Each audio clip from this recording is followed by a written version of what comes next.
seem happy this morning. Good morning, everybody. Thanks for coming in early. The Coach James Hale Show is live and local. Live from the J. Michaels Studio. 104.3 ESPN Northwest Florida. Hot tub, I'm full of water.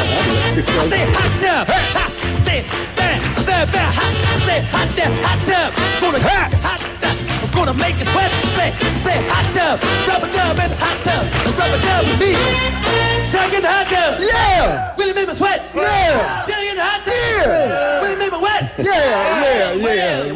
Well. Good morning and welcome to 104.3 ESPN Northwest Florida, the official station, Atlanta Braves baseball, Mosley football, and of course the Auburn Tigers. And you can listen to all NFL games right here on ESPN Northwest Florida. I just said that. No one's told me to do that. I just ad-libbed. That's pretty good, right? Did you vote yesterday? Yes, I did. Thank you for not listening. Yes, I did vote. I went and voted yesterday. A lot of people were there. A lot of people. When are you going to vote again? He'll be voting. That's the American way, isn't it? He'll vote in New York. Vote often. He just doesn't know it. Julie's mother voted yesterday also. Yeah, well, that's good. They'll be voting in California. They just don't know it yet. Get out there and vote, and you'd be proud of me. You guys both be proud of me. We were at 360 yesterday. Okay. And Julie and three women were on one part of the gym. I was on the other, talking and having a great time like we always do. And Not working out. Yeah, absolutely not. But I go look at what are they doing over there? So I find out Julie had a Trump shirt on. Uh-oh. And somebody said something. The other lady that's a big Alabama fan had her Alabama fan shirt on. The guy said something about Alabama. I better be careful because they listened to us more. Anyway, some words were exchanged and it got ugly. But I said, you've been proud. I said, look, everybody's right their own opinion. Right. Nobody's right, nobody's wrong except them. Right. Everybody's got their own opinion. And that's okay. That's what it's all about. And I walked off. There's nothing as American as Trump in Alabama football.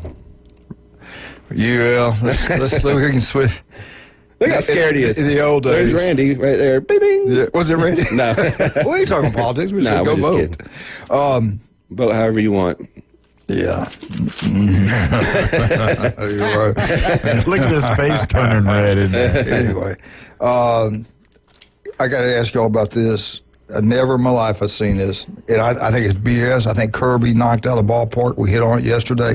But you two are guys, two experts in this. I'm sure you saw it. I don't know what you're talking about.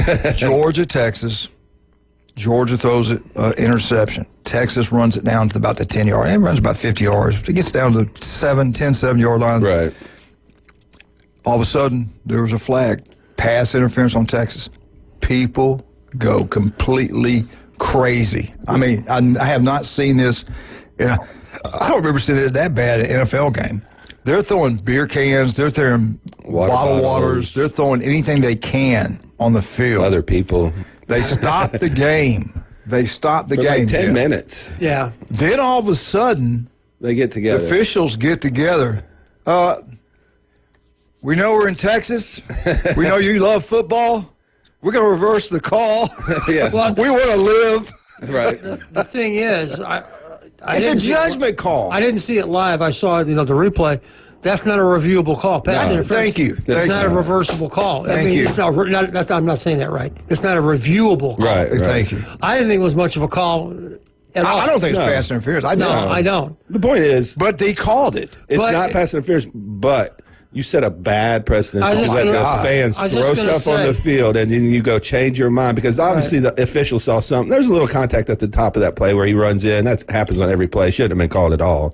But that's not the Might point. have been even offensive. The point is you give a lot of power, and a lot of Right. dummies out there now thinking Set a the bad Ohio State, precedent. I Alabama agree. fans are thinking, oh, we get a holding call we don't like. Let's throw bottles on the field. that could be bad. And then we can review it, and they're Yeah. going to change the call. So that's the precedent that they set, and that to me is atrocious. That was a terrible situation. That play reminded me of. Everybody remembers the Franco Harris play. Yeah. When he caught the ball. Yeah. And the refs didn't, because that was way before review. Right. It was 1972.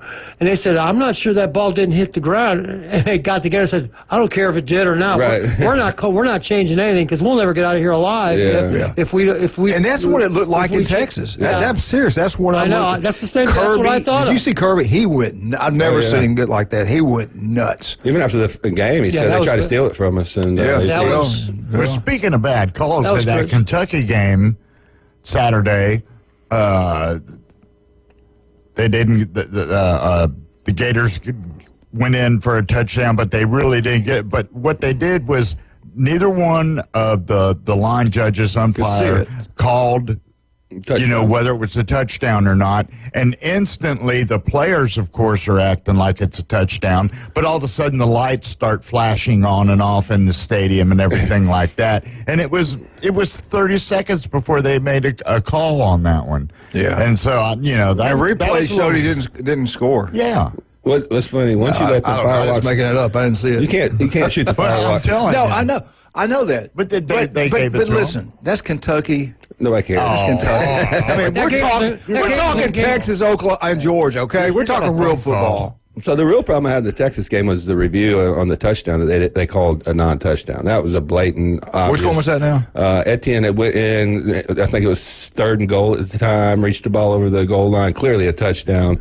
They didn't reverse that. I thought that was terrible. It was a clear touchdown. And I don't understand in 2024 review how we're getting these reviews wrong, and it's happening almost every week. Because big time money's being.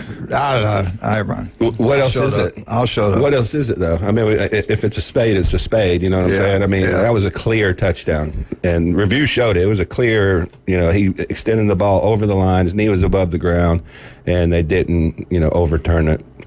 Well, Miami game, reversal of that call. Tennessee should have killed us. They won the game. Congratulations, did a great job, but they missed a call in that game. Williams is running a fade route. They grab his shirt, about rank it off. You can see it, plain as day. They don't call it. But anyway, it is what it is. Let's take this phone call. Good morning, sir. Good morning. How are y'all this morning? We're doing great. How you doing, Rob? I'm good. Did y'all? Good thing everybody voted yesterday. That's Yes, great. yes. Vote. Everybody vote Republican, like we should. No, on the call, were you watching the game, Texas-Georgia game? Yes. Okay. All right. So, to me, it kind of time-wise or whatever, but the officials did get together, and it happens all the time, so don't act like it's never happened before. Now, I will say that had never happened 10 minutes later, like it did. After they spotted the ball. But they got together. And really, it was not a pass interference, but another official probably said, no, it wasn't, And here's my thing is that in crucial games when you got like that, you sit there, you have an official that's right on the play, he lets it go, and then you got somebody that's 25 yards away comes throwing his flag up there, And to be honest with you, me and my son were watching. We watched the Alabama game, then we watched that one. And there were some, like you said, some calls in the Alabama game. And my son has called college football. He's done done all that. He said, look, you can guarantee that the Alabama game and the Tennessee game, that is the number one SEC crew that they have. Mm-hmm. And he said you can bet that at the Georgia-Texas game will be the number 2 crew. Mm-hmm. Because they watching it, replays, and explaining the rules and everything else. When you sit and watch a game with an official, they don't miss many. Yeah. Now, there's a couple times that you see that the guys line up in the neutral zone that they don't get called, and it's like, how do they let that happen? Tennessee's defensive end was in the backfield. They didn't call the penalty. Twice. Well, you're right. That was one of the things is that my son said, well, they let that one go because if you watch the replay, the center moves the ball. He takes when he had his head ducked and looking back, when he looked up, the ball moves, and that's when that defensive end took off. If you go back and look, and my son said that's why he. I watched it. I watched it. He was all sides. Twice. He was all sides. I watched it. He was all sides. It was not even close. Yeah, he was a half. He was offside when the ball. The center had gas, and he was trying not to. The ball moved. The ball moved prior to the quarterback, prior to the center snapping the ball. I disagree. I think he moved before the center moved the ball. That's just Either way, a penalty's got to be called there because half the line stopped, and I think Miller ended up turning the ball over on one of those or getting sacked for a fourth down or something. I can't remember, but it caused Tennessee to get the ball back. But to be honest, it really wouldn't have mattered. The way that he played, it really didn't matter what the officials I was more did. disappointed in the way Alabama called the game. I mean, I thought they would come out and run all over. 50 drop-back passes. Yeah, 50 dropbacks. So anyway. Hey, Rob, I want to go back to the Georgia thing. I want to disagree with you some more. Okay. I've seen officials before. I've coached a long time. I've seen them change a call, right. But they met quickly and they made a decision quickly. They didn't wait 10 minutes after the game. And they didn't spot the ball. Yeah. Yeah, they didn't play. They blew it into play. Yeah, the next play. But, but normally they're not under attack. Right. Yeah, that's true. Attack from the water bottles that foreign objects being thrown. Right. You know, so. You know good and well they got together. Look, man, we're in Texas. We're gonna get killed. We got to do something. I watched the replay. I think they were looking at the jumbotron, to be honest. It was a ticky tack. It was a ticky tack call on the interference, but I felt like, and there again, I have no skin in the game. It didn't matter to me one way or the other, and because I really didn't care about either team who won. But it seemed like it was a ticky-tack call, and it should have been reversed. Hey, Rob, one other thing that happened that the two games you talking about watching, this has not happened in 28 years, where a network hit a home run with the ratings, TV ratings.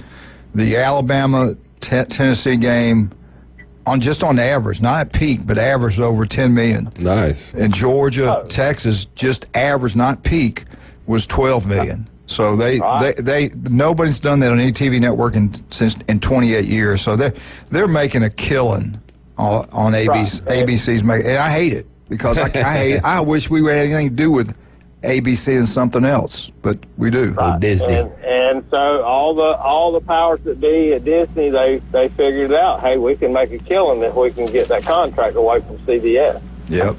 Right. Yeah, well, that was the thing. We were stupid. We were stupid. We could have did like the Big Ten, where they got 5 networks covering them, making a lot more money than we are. And I will say this too: I think you can really see a switch. We dominated national championships. I think we can really see a little swing the other way. I don't think we win it this year.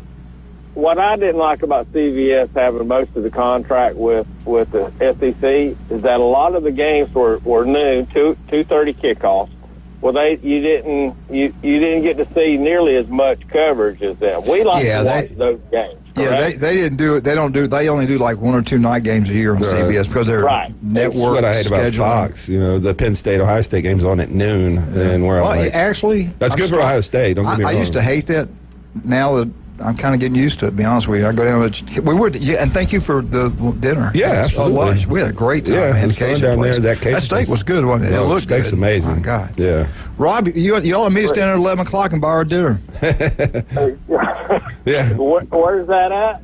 We go to that Cajun place. Yeah. They got some good food. I do want to go over there and eat one day. Yeah, get those wings I got now. some friends that eat there. Yeah. It's just hard for me to get out there. $5 pitchers, amazing atmosphere. TVs you know what's everywhere. crazy? You were going to get one drink. I know. And it was going to be $5. And who said? Wait a minute. Yeah. Wait to kickoff. Get a pitcher. You'll save $2. Yep. And you did. Got a whole pitcher. Yeah, I didn't even drink it all. It was $5. Yeah. We had to carry him out. No, I'm kidding. Oh, 2 of those beers. I'm a lightweight. Rob, you got any? All right, guys. Hey, y'all have a good day. Hey, right, Rob, man. come by the studio. Wildcat bought you some donuts. All right. all I could afford was the holes, Rob. Yeah, the Munchkins. Yeah. Thanks, See y'all Rob. later. All right, man. All right, Jason, let's talk about Max Fit Sports Nutrition. Everybody's got this meal plan that you guys are doing. It's incredible. Julie's really strict on it. I'm not. Yeah. I mean, I've had about 20 donuts since we walked in here. Thank you, Wildcat, for those. But last night I had my first meal. It was, honest to God, it was really good. Yeah. It really good. So the Max Fit meals we have are prepaid or pre-made, healthy, balanced meals for any family, athlete, or whatever that's living a healthy lifestyle, maybe trying to change their eating habits. So basically, what we do, we construct a meal plan for you, but then we make the meals for you and deliver them either to your house or to a pickup location. And they're made by a chef. They're made balanced. They're healthy. They're good for heart health. They tell you weight, exactly how much calories, protein, calories, carbs, everything. Fats in them. Yeah. And if you have a specialized need or diet, we can customize them for you, but we do have a menu that you can choose from, and you can bulk order now. So you go to maxfitmealsanytime at gmail.com, and you can message them and kind of inquire about, getting set up on these meals. You just buy 5 meals. I think it gets the price down to $12 a meal, $12.99 a meal, I believe. It's unbelievable. And they have like a Salisbury steak, body butter lasagna. I had that last night. But they're made with like healthy, sometimes turkey alternatives, mushroom noodles that you wouldn't tell the difference if they were mushroom or egg noodles, and just really healthy type food and balance. So we get our vegetables locally, we get our meats locally. So we're actually using local farmers to make these meals as well. We eat out all of our different great sponsors we have, so we have to eat out a lot. But after getting this and how much money I saved last night, right? The food, I'm telling you out there, seriously, the food's great. It comes packaged really well. All you do is warm it, and you're ready to go. Put it in the microwave for 2 minutes and 30 seconds. If you're working hard, you both wife and husband are working like most people have to do now. Right. It's already cooked for you. You pull it out of the refrigerator, put it in the microwave or the oven, and you're done. And if you want to try one out, we have pickup locations at Creighton. You can go pick up 1 or 2 meals. Creighton, Fitness Junkie. We do have a place at Creighton, but I don't think they're going to let you in there. But we do have pickup locations at Fitness Junkie and at Anytime Fitness, where you can go just grab a meal and try it out for yourself. And go check out Liz Hunt's place over there at Anytime Fitness in Callaway as well. She does a phenomenal job. God. Their Incredible. gym's amazing. She's a veteran. They got coaches that are really, really, great coaches, especially if you're a beginner. I mean, they do specialize in people that are just not trying to get into it and, don't really know the ropes of what to do in the gym or how to eat. So they help a lot of people out. They got their body composition analyzer as well, so they can show you your results as well. We've already got some people to sign up that heard it on our show and told them that, which that's a great thing. Yeah. Thank you so much for doing that. Yeah. Anybody else that goes there and sign up, tell them, please, you heard on our show. Let's go get a day pass and try it out. It's a beautiful place. Yeah. No and doubt. they're great It's people. in Callaway now, over in Callaway. Right behind the Beef O'Brady's. All right, let's talk about some of our other wonderful people we have, like the legendary J. Michael's Restaurant, right here on Thomas Drive. It's incredible. Go check it out. The best seafood, the coldest beer. They have the best fried shrimp you'll get. I go try it any other restaurant, and you tell me J. Michael's is the best, because it is. It's incredible. The legendary J. Michael's. South Oak Title and Closing. Chuck Tucker does a great job. Locals taking care of locals. South Oak Title and Closing is expanding throughout Northwest Florida. Ask Mark Coward, the best realtor around. The legendary Mark Coward. That's the only place he goes. He uses South Oak Title and Closing. So should you. Stevenson Air Conditioning. Jason and his crew does an incredible job. Again, a local company. Don't go with some national brand. Go with Stevenson Air Conditioning. Anytime, day or night, they're there for you. Get a service about every 6 months. It saves you money. El Rodeo Tequila Bar and Grill. A great place to have a birthday party. The best happy hour in Bay County. Buy one, get one free. Margaritas, house wine, and draft beer. We'll be right back. 104.3 ESPN, Northwest Florida, Rutherford, Bozeman. What a football game. Wow.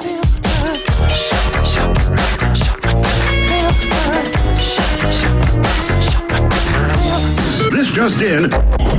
Get the latest sports news, scores, and updates from 104.3 ESPN Northwest Florida. Follow us on Facebook for exclusive content, behind-the-scenes action, live streams, and the chance to interact with your favorite hosts. Stay connected. Stay connected. Stay connected. Join the conversation on Facebook, YouTube, and Instagram. Search for ESPN Northwest Florida and crush the follow button. I follow you on social media. We're always here to keep you in the game. This is Joanna with your latest forecast on ESPN Northwest Florida this Tuesday. For this afternoon and evening, sunshine and a high of 81 with a light breeze around 6 miles per hour out of the northeast. Tonight, clear skies with lows around 65. Tomorrow, sunny with a light breeze and a temperature near 83. Moving into Thursday, about the same with a high of 82 and sunny. This forecast is sponsored by Mid-South Lumber, the best little lumber yard in Panama City. Thank you for keeping that dial on ESPN Northwest Florida. Rely on it. Bestway Portable Buildings has been your portable building specialist since 1989. Before you invest your hard-earned money someplace else, owner Jason Mulder invites you to stop by Bestway and get a quote on just about any size building. And whether you buy with Bestway or not, it's worth the trip just to meet Bestway Buddy. Say hello, buddy. Good boy. Bestway Portable Buildings, just north of Harts Marine on 231, and online at bestwayportablebuildings.com. The best in portable, period. Tell them Buddy sent ya. Los Rancheros has been doing it right for 20 years. Los Rancheros brings a top-shelf dining experience to you with the opening of their beautiful new building. Watch all college and pro games on Los Rancheros' 14 large-screen TVs with great drink specials daily from 2 to 5 and during all the games. Los Rancheros, the place for live sports and great food on 23rd Street between Jenks and Harrison. College football isn't life and death. It's much more important than that. Now back to the Coach James Hale Show inside the J. Michael Studio. 104.3 ESPN Northwest Florida.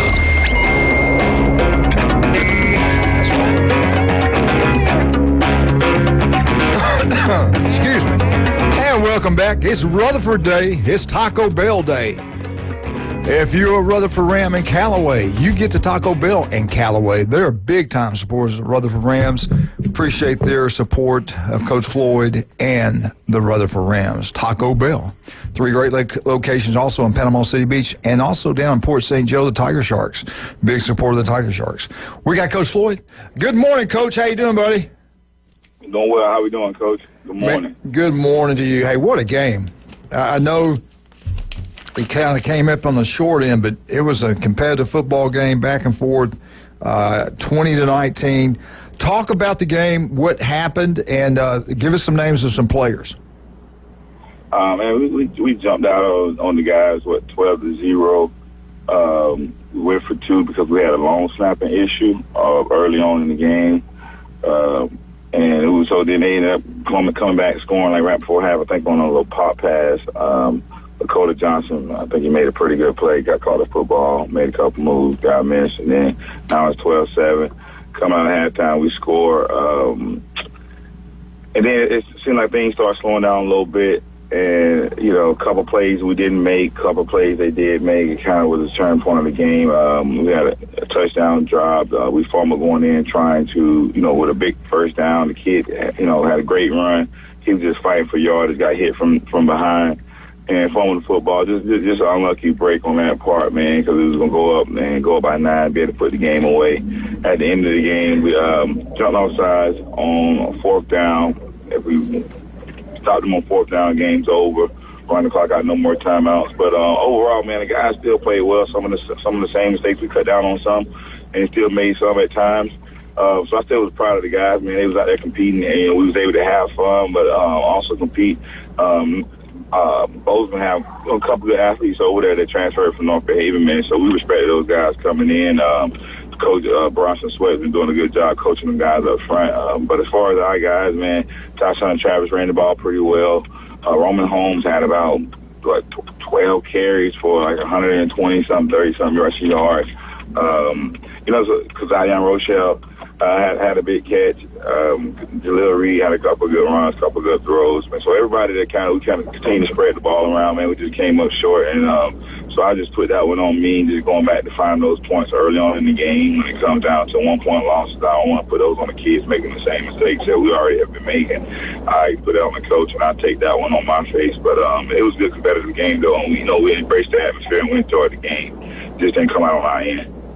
Coach, I know it was a big game for both teams. What was the crowd like? What was the environment like? What was the atmosphere like at the game? And it was pretty solid, man. Pre-game, all the Bozeman fans are already sitting in the bleachers an hour before the game. That was good to see, people already filling the stands, and then our fans and our parents, they traveled pretty well. Once the game got started, I see sort of not as packed as theirs, but just as packed. We had a pretty good crowd, man. So it was a good rival game, and it was just good to have everybody, the kids, be able to enjoy that atmosphere. It was their homecoming, Wasn't any bad blood between the teams. I mean, it was a little chippy, but the guys was helping each other up on both sides of the ball. Just a lot of good sportsmanship. And, again, kids had fun. We're just unlucky that we didn't come out on the other end of this thing. But it was a really good atmosphere. It was a good game, man. And we enjoyed it. Now it's time to switch gears.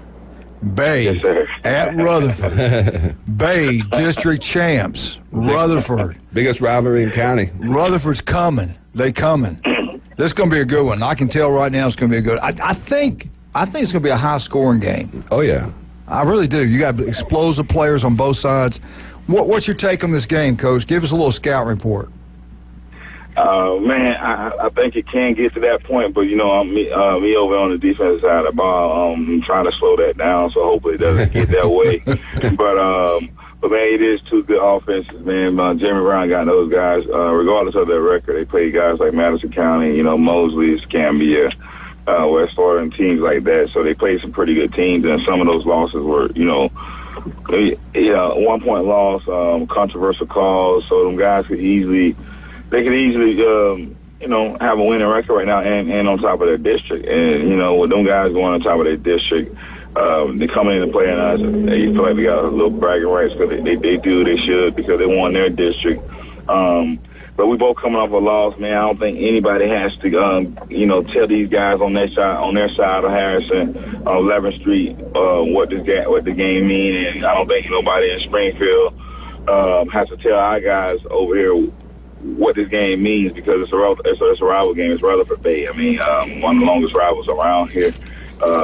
These kids see each other all the time. They talk to each other on social media. They throw jabs at each other, but they're friends also. But it's going to be a physical, chippy game, man. I'm already knowing them guys going to come out excited. They feel like they won their district. They feel like their big brother. They won last year, last 2 seasons. And our guys, man, they smiling about this game. They're flying around in practice yesterday on the Monday.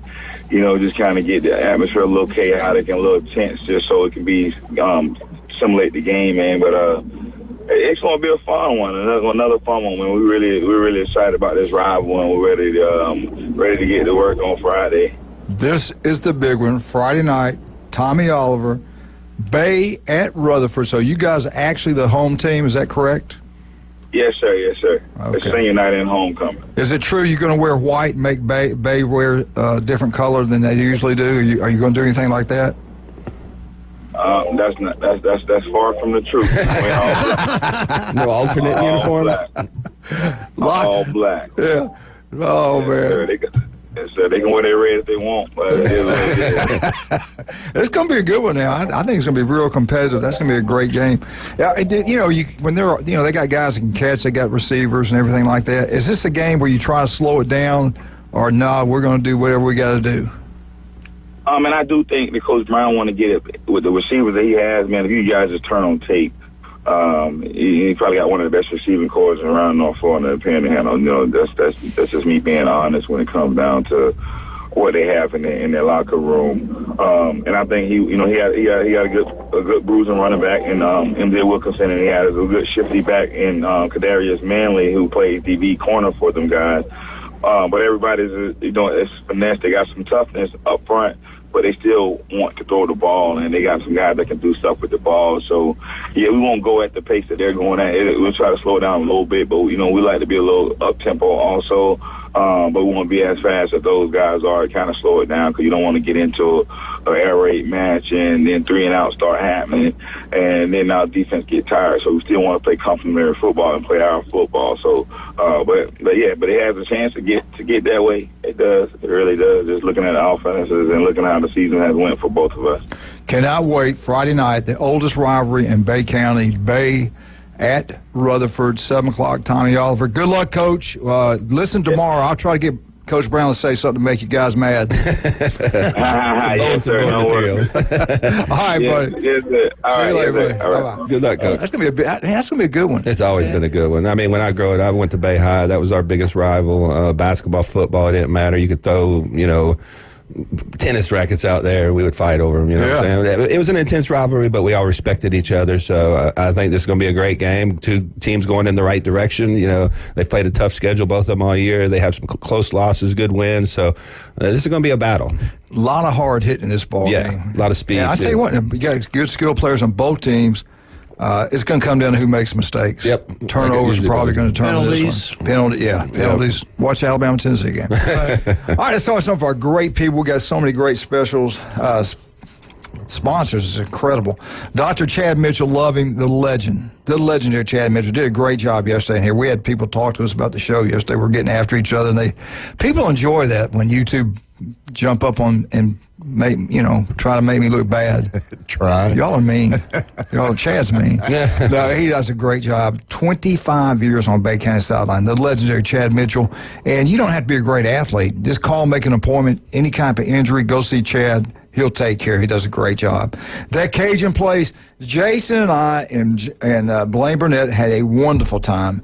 We got there about 11 o'clock. Jason got one of the biggest. That steak was huge. Oh, it was amazing, it looked too. good. It was really good. How'd you get it done? It was New York strip, medium rare. Man, that looked good. Yeah. It smelled good, too. Yeah. And we got wings. Blaine and I got wings, and I got the gumbo. We both, he loved the gumbo, Those too. little cheese gator bites. What are those things called? I don't know. They're a little spicy, but the sauce on it was really good. I think they were called gator bites, but I may be mistaken. Do they have crawfish there? They got everything. Really? The food's incredible. I love crawfish. They're from New Orleans. They better have some crawfish down there. And the place was packed. 11 o'clock, it was packed out. Oh, it was. I was surprised. A lot of Georgia people were in there. I'll be right back. No Miami fans. Let's go.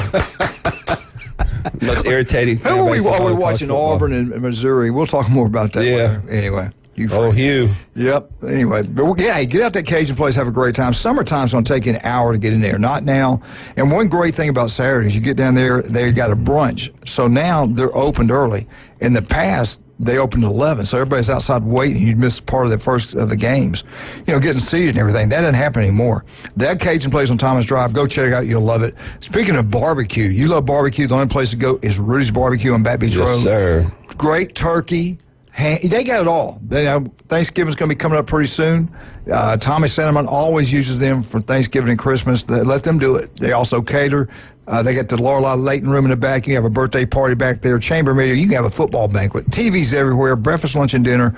Rudy's Barbecue on Back Beach Road. Newbies, we don't have 3. We have 4 great locations. St. Andrews, the new one is outstanding. 3 here on beautiful Panama City Beach.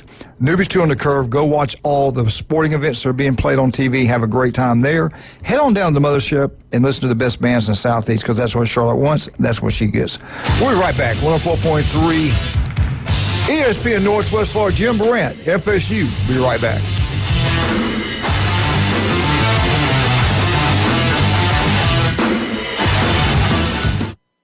ESPN Northwest Florida. It's the Coach James Hale Show. Now, the individuals is James Brown, Elvis, and I got to give credit, Michael Jackson. Johnny Cash. I love Boys to Men, one of my favorites. I'm serious. I was not jogging. I have never been caught jogging in my life. Weekday mornings 7 to 9. ESPN Northwest Florida. All roads lead to adventures and a new Kia from Bill Bird Kia. Get ready to forge a new path in 2025 and discover our new Kia SUV family. Bill Bird Kia is now offering 1.90% APR for up to 48 months on the purchase of a new 2025 Kia Sorento. You'll get the perfect balance of comfort, safety, and technology. It's the best family SUV with third-row seating space for the entire family to unwind. Bill Bird Kia is the home of that 20-year, 200,000-mile warranty. Stop by and see us at 2435 East 15th Street or anytime at BillBirdKiaPanamaCity.com. Kia, movement that inspires. Offer from Kia Finance America for the purchase of a new 2025 Kia Sorento with $21.65 per month for 1,000 financed and 48 months. Quantities limited. Cannot be combined with other finance offers. Not available on balloon financing. The 20-year, 200,000-mile warranty is a Bill Bird Kia warranty. See dealer for complete details. Offer for well-qualified buyers. Must take delivery from dealer stock through 10/31/24. Ellis Agency Insurance has been serving Panama City and Bay County for years. They offer a full line of affordable insurance coverage of all types. Many people are attracted to Ellis Agency Insurance because of their friendly, knowledgeable staff. Call independent agent Johnny Ellis for a true comparison of your personal or business insurance. Ellis Agency Insurance at the Old Cullen Insurance location, 1134 Harrison Avenue, across from Dandy Donuts and Deli. Call 763-1627. For everything in the world of golf, it's the Watson Report. Thursdays at 4:20 with Alan Watson from Golf Plus. ESPN Northwest Florida. Now back to the Coach James Hale Show inside the J. Michael Studio.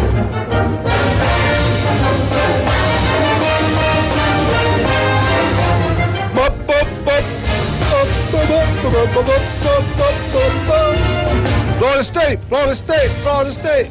Ouch. Woo! That was ugly. Friday night. Just a reaction. Absolutely ugly, yeah. You're talking about dropping bat. You know, Tennessee had 10 opens. Right. And it wasn't their fault. They only called 2 of them because the quarterback couldn't get them.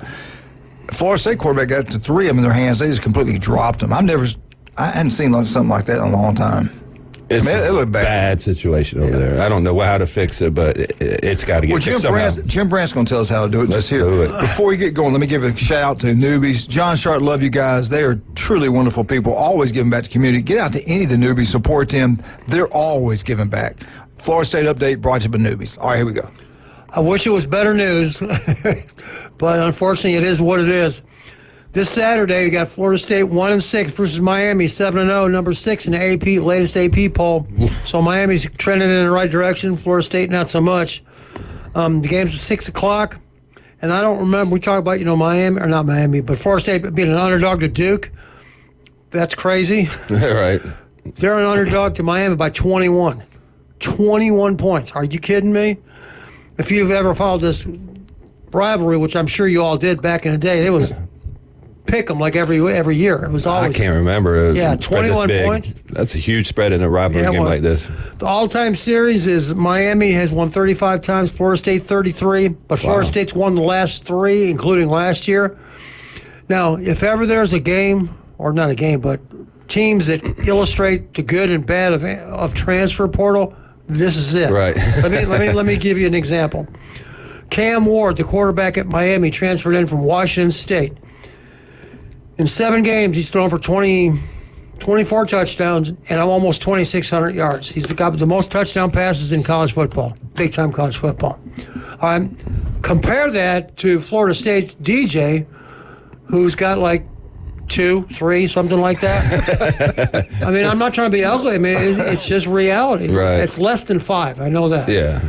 So is that the all-be-all, end-all solution? No, but it's a big part of the equation because Miami on offense is phenomenal. I mean, you can't stop them. I mean, they're really good. Just for context, if you take Cam Ward off that team, they have 3 losses right now. I mean, no way they don't lose to Virginia Tech. Yeah. I mean, Louisville probably beats them. I mean, so that's a huge pickup. Yeah, he's a big-time difference maker. Now, the good news is, potential good news is for Florida State that Miami's defense is terrible. Yeah. But so is Florida State's offense. So, I mean, I don't know which one of those two is gonna show up, and shine out. I think Florida State may be able to score some points. Again, the most points they scored in one game this year was 21. Yeah. the very first game. Haven't got to 20 Can you points. believe that? No. Haven't got to 20 points in one game, or just one game. So will they be able to score against Miami? Yeah, probably, but I don't see them stopping Miami at all. That's just me. I mean, I think this is a terrible matchup for Florida State because what they do bad is offense, and that's where the Miami's weaknesses is. So I don't even see them score 35 against Air, and I don't think they can hold Miami under 35 points. No, I don't either. I think the spread's right, unfortunately, for Florida State fans, and this could get ugly fast. Yeah, I just don't know, I hate to be negative because by nature I'm not a negative person. Right. But I mean, this reality. I mean, I just don't know, what has happened to Florida State? I mean, since they beat Louisville in that championship game last season, they tapped out in the bowl game. Since then, they've won once in the last 8 games. That they're 1-7. So It's more than just you got the wrong quarterback or you got the wrong this or that. There's got to be deep problems there that you lose like that every week. And we're not talking traditional powerhouse they're losing to. They're not losing to Alabama. Right. They're not losing to Georgia. They're losing to Duke. They're losing to Memphis, SMU. Now, those teams are all good. I mean, they've come a long way. But Florida State, come on now. Getting beat by those teams? Isn't that the first time Duke's ever beat them? Yes. Yeah. Ever. Let me ask both of you and tell me what you think. When you're having a bad year like that, your fans don't travel usually like they would if you're winning.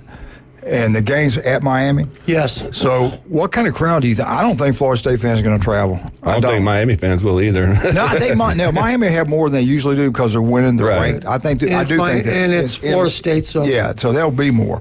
But I think there will be more Miami this time than because in the past, they were just as many FSU fans in the stand. I still say around 45,000. Total. Don't you think? Probably. Yeah. I don't think they're going to sell it out by any stretch of the imagination. No. But I think there'll be a lot of Florida State fans because this is their one opportunity to make the season right. If you have this terrible season, yet you ruined Miami's season as a Florida State fan, you got to feel really good about what happened. But and then again, I think you're stretching here. I'm trying to give them hope. Let's look ahead. Take them off suicide watch. Look ahead for Florida State. After Miami, they got North Carolina. They might. Maybe. That's not a gimme. At Notre Dame, no way. Charleston Southern, you would think they could beat that. They'll win that one. And then they finish up with the Gators, and Florida, yeah. I mean, let's look at what we just sitting in this room. We're talking about Florida to start the season. Like, they're not going to win 4 games. Well, they've won 4. They've come on, somehow pulled it together a little bit, way better than Florida State has. Yeah. So But I have a lot of Florida State fans, and the whole thing we heard after the Miami game is how terrible Napier was. He's a terrible coach. He's going to get fired. And look what he's done with that team, with the same similar talent as Florida State has from that point on until now, because they're playing really good football. They should have beat Tennessee. He's got Lagway playing good. I think Florida's a decent, good team in the SEC right now. But look where Florida State went from that point. They just completely fell off the map. They're not concentrating. The players are dropping balls. They have no accountability on defense. It's a total mess up there. And I never thought I'd say this, but I think Napier's coaching one of his best, jobs of his entire career. I was just looking here. Florida's 4-3. Florida State's 1-6. Yeah. So like you say, Napier's doing something right. Norvell, I just never seen a Florida State team be as lackluster as they are now. I mean, you guys help me out. They don't play with any spark. None. Help me out. And I think that goes to the leadership. Sanford. Would FSU beat Sanford? Probably. Okay. That's who Florida beat. Florida beat Mississippi State, which is terrible. They're terrible. Right. Could Florida State beat Mississippi State? Probably. I think it would be a good game. I'd say probably not. Just my opinion. The way they play with A&M Saturday for a half, they're getting better. They scored 37 points on Georgia. I don't think FSU. Yeah, I just want to say I don't think Florida State would beat Mississippi State. To me, that's a toss-up game. Okay, so we'll stretch that one. Could they beat UCF? No. Okay. Could they beat Kentucky? No. Probably not. Okay, that's Florida's 4 wins. Yeah. Not the best, but from where they came. Yeah, from what they came. Yeah. And looking at the improvement with Lagway, the offensive line, to me, that's coaching. I mean, because guys could have given up on the season after that Miami loss. All right, let me go back. Could Florida beat Memphis? Florida should have beat Tennessee. That's the game I looked at and thought, okay, these teams are evenly matched. Could Florida beat Memphis? Yes. Okay. Right now, today. Could Florida? I'm going to tell you what. I think SMU's good. Could Florida beat SMU? That'd be a tough game. Can Florida beat Clemson? No. They're not on that level. I think they could beat Duke. I think After so. watching I think Duke they would. Florida State, yeah. So, but it's a tale of 2 seasons for Florida too. The first 3 games, I would say no way. But here's the thing: as coaches, if you've ever coached, you've been in this situation where your team's not doing very well. As a coach, you're halfway through. What do you play? Do you play the cliche is, well, play your young guys. I mean, that's always the thing that you always hear. Or what about the old guys who are giving it a good effort too? Right. Do you not play them just because they're 2 years older? So where's Florida State going from this? I just don't know. I wish I had a better answer. I just don't know. And the younger guys got a shot in that bowl game last year against Georgia, and it was not and got a good dog look. walked. Yeah, it was. That's when I looked at them and thinking that's some problems because the transfer portal guys opted out. That was their high school recruiting foundation of the program that got absolutely destroyed in that game. And I was like, ooh, that worries That's what I'm me. worried about FSU. One of them have them ranked like 30th in the country in recruiting, and that's the high one. I think they're in the 50s. Yeah, that's 24/7. Yeah. Because they've lost so many recruits. I mean, I think That's they're going what to you lose worry Wiley about. to Georgia. I think they're going to lose Kevin Wynn. I mean, when you lose like this, NIL dries up, recruiting dries up, and it's kind of one of those things that's just like a circular event. People call them up and, hey, why do you want to go to FSU? You're going to lose there. For sure. And again, like I said earlier, it's not losing to Alabama. It's not losing to Ohio State. It's losing to Duke. Right. It's losing to Memphis. It's losing to SMU. I mean, you know how coaches are. They're going to negative recruit the crap out of that. Oh, yeah. Why are you going to go there, man? They lost to Duke. The problem for me is there's so many issues with Florida State right now. There's not like a one-person fix. You go get an offensive coordinator, your defense still has issues. I mean, there's position coaches that just aren't really fulfilling their obligations. Do you think we got to take a break? Yeah. Do you think he would fire the offensive coordinator during the season? Oklahoma just did it, trying to save his situation there. You think Norvell does something like that before the year's the big out? money people that actually run the program behind the scenes tell him to, and it's going to save his job 100%. I mean, because I think somebody's got to go. Everybody's job should be being evaluated. I'm not a person that says go fire anybody, but the way they played this year at every position, everybody's job should be what up. position group's gotten better? Yeah, everybody's job should be up for evaluation. Odell's last year because he's going to retire. That's what he might be their best coach, isn't that the defensive line coach? Yeah. He's been there a long time. Yeah. All right, let's take this break right here. Turpro Pest Control. You want your yard to look beautiful? Call Patrick. They'll do it. It'll look beautiful. It's like a golf course. Listen to Patrick every Monday, 8:30 right here on ESPN Northwest Florida. He got a beautiful little daughter over there at Mosley cheering, does a great job over there. I want some jewelry. Pat wants to buy his daughter some jewelry, Mosley jewelry. There's Where's he going to go? One place to go. You don't got to fool around with all the traffic over here. Go to David Adamson Designer Jewelry, 830 Highway 77 in Lynn Haven, 75% off just in time for Christmas. And when you're over there, head on over to Beef O'Brady, see Pat. Tell Pat Perno we said hello and that we love him. The guy does an incredible job. City Commissioner over there in Lynn Haven does an incredible job with that. His restaurant is unbelievable. They treat you like family. I love all the people that work there. They always have a smile on their face. They treat you really well. The food's incredible. TV's everywhere. Go check it out. All you Mosley Dolphins, go over there and eat you a great meal before you go to the game. We're right back. 104.3 ESPN Northwest Florida.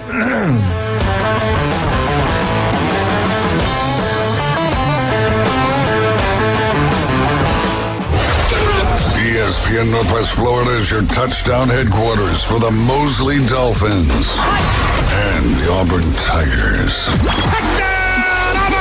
Plus, premier college and NFL games. Your source for the most live football on the Gulf Coast in a rich audio experience. ESPN Northwest Florida.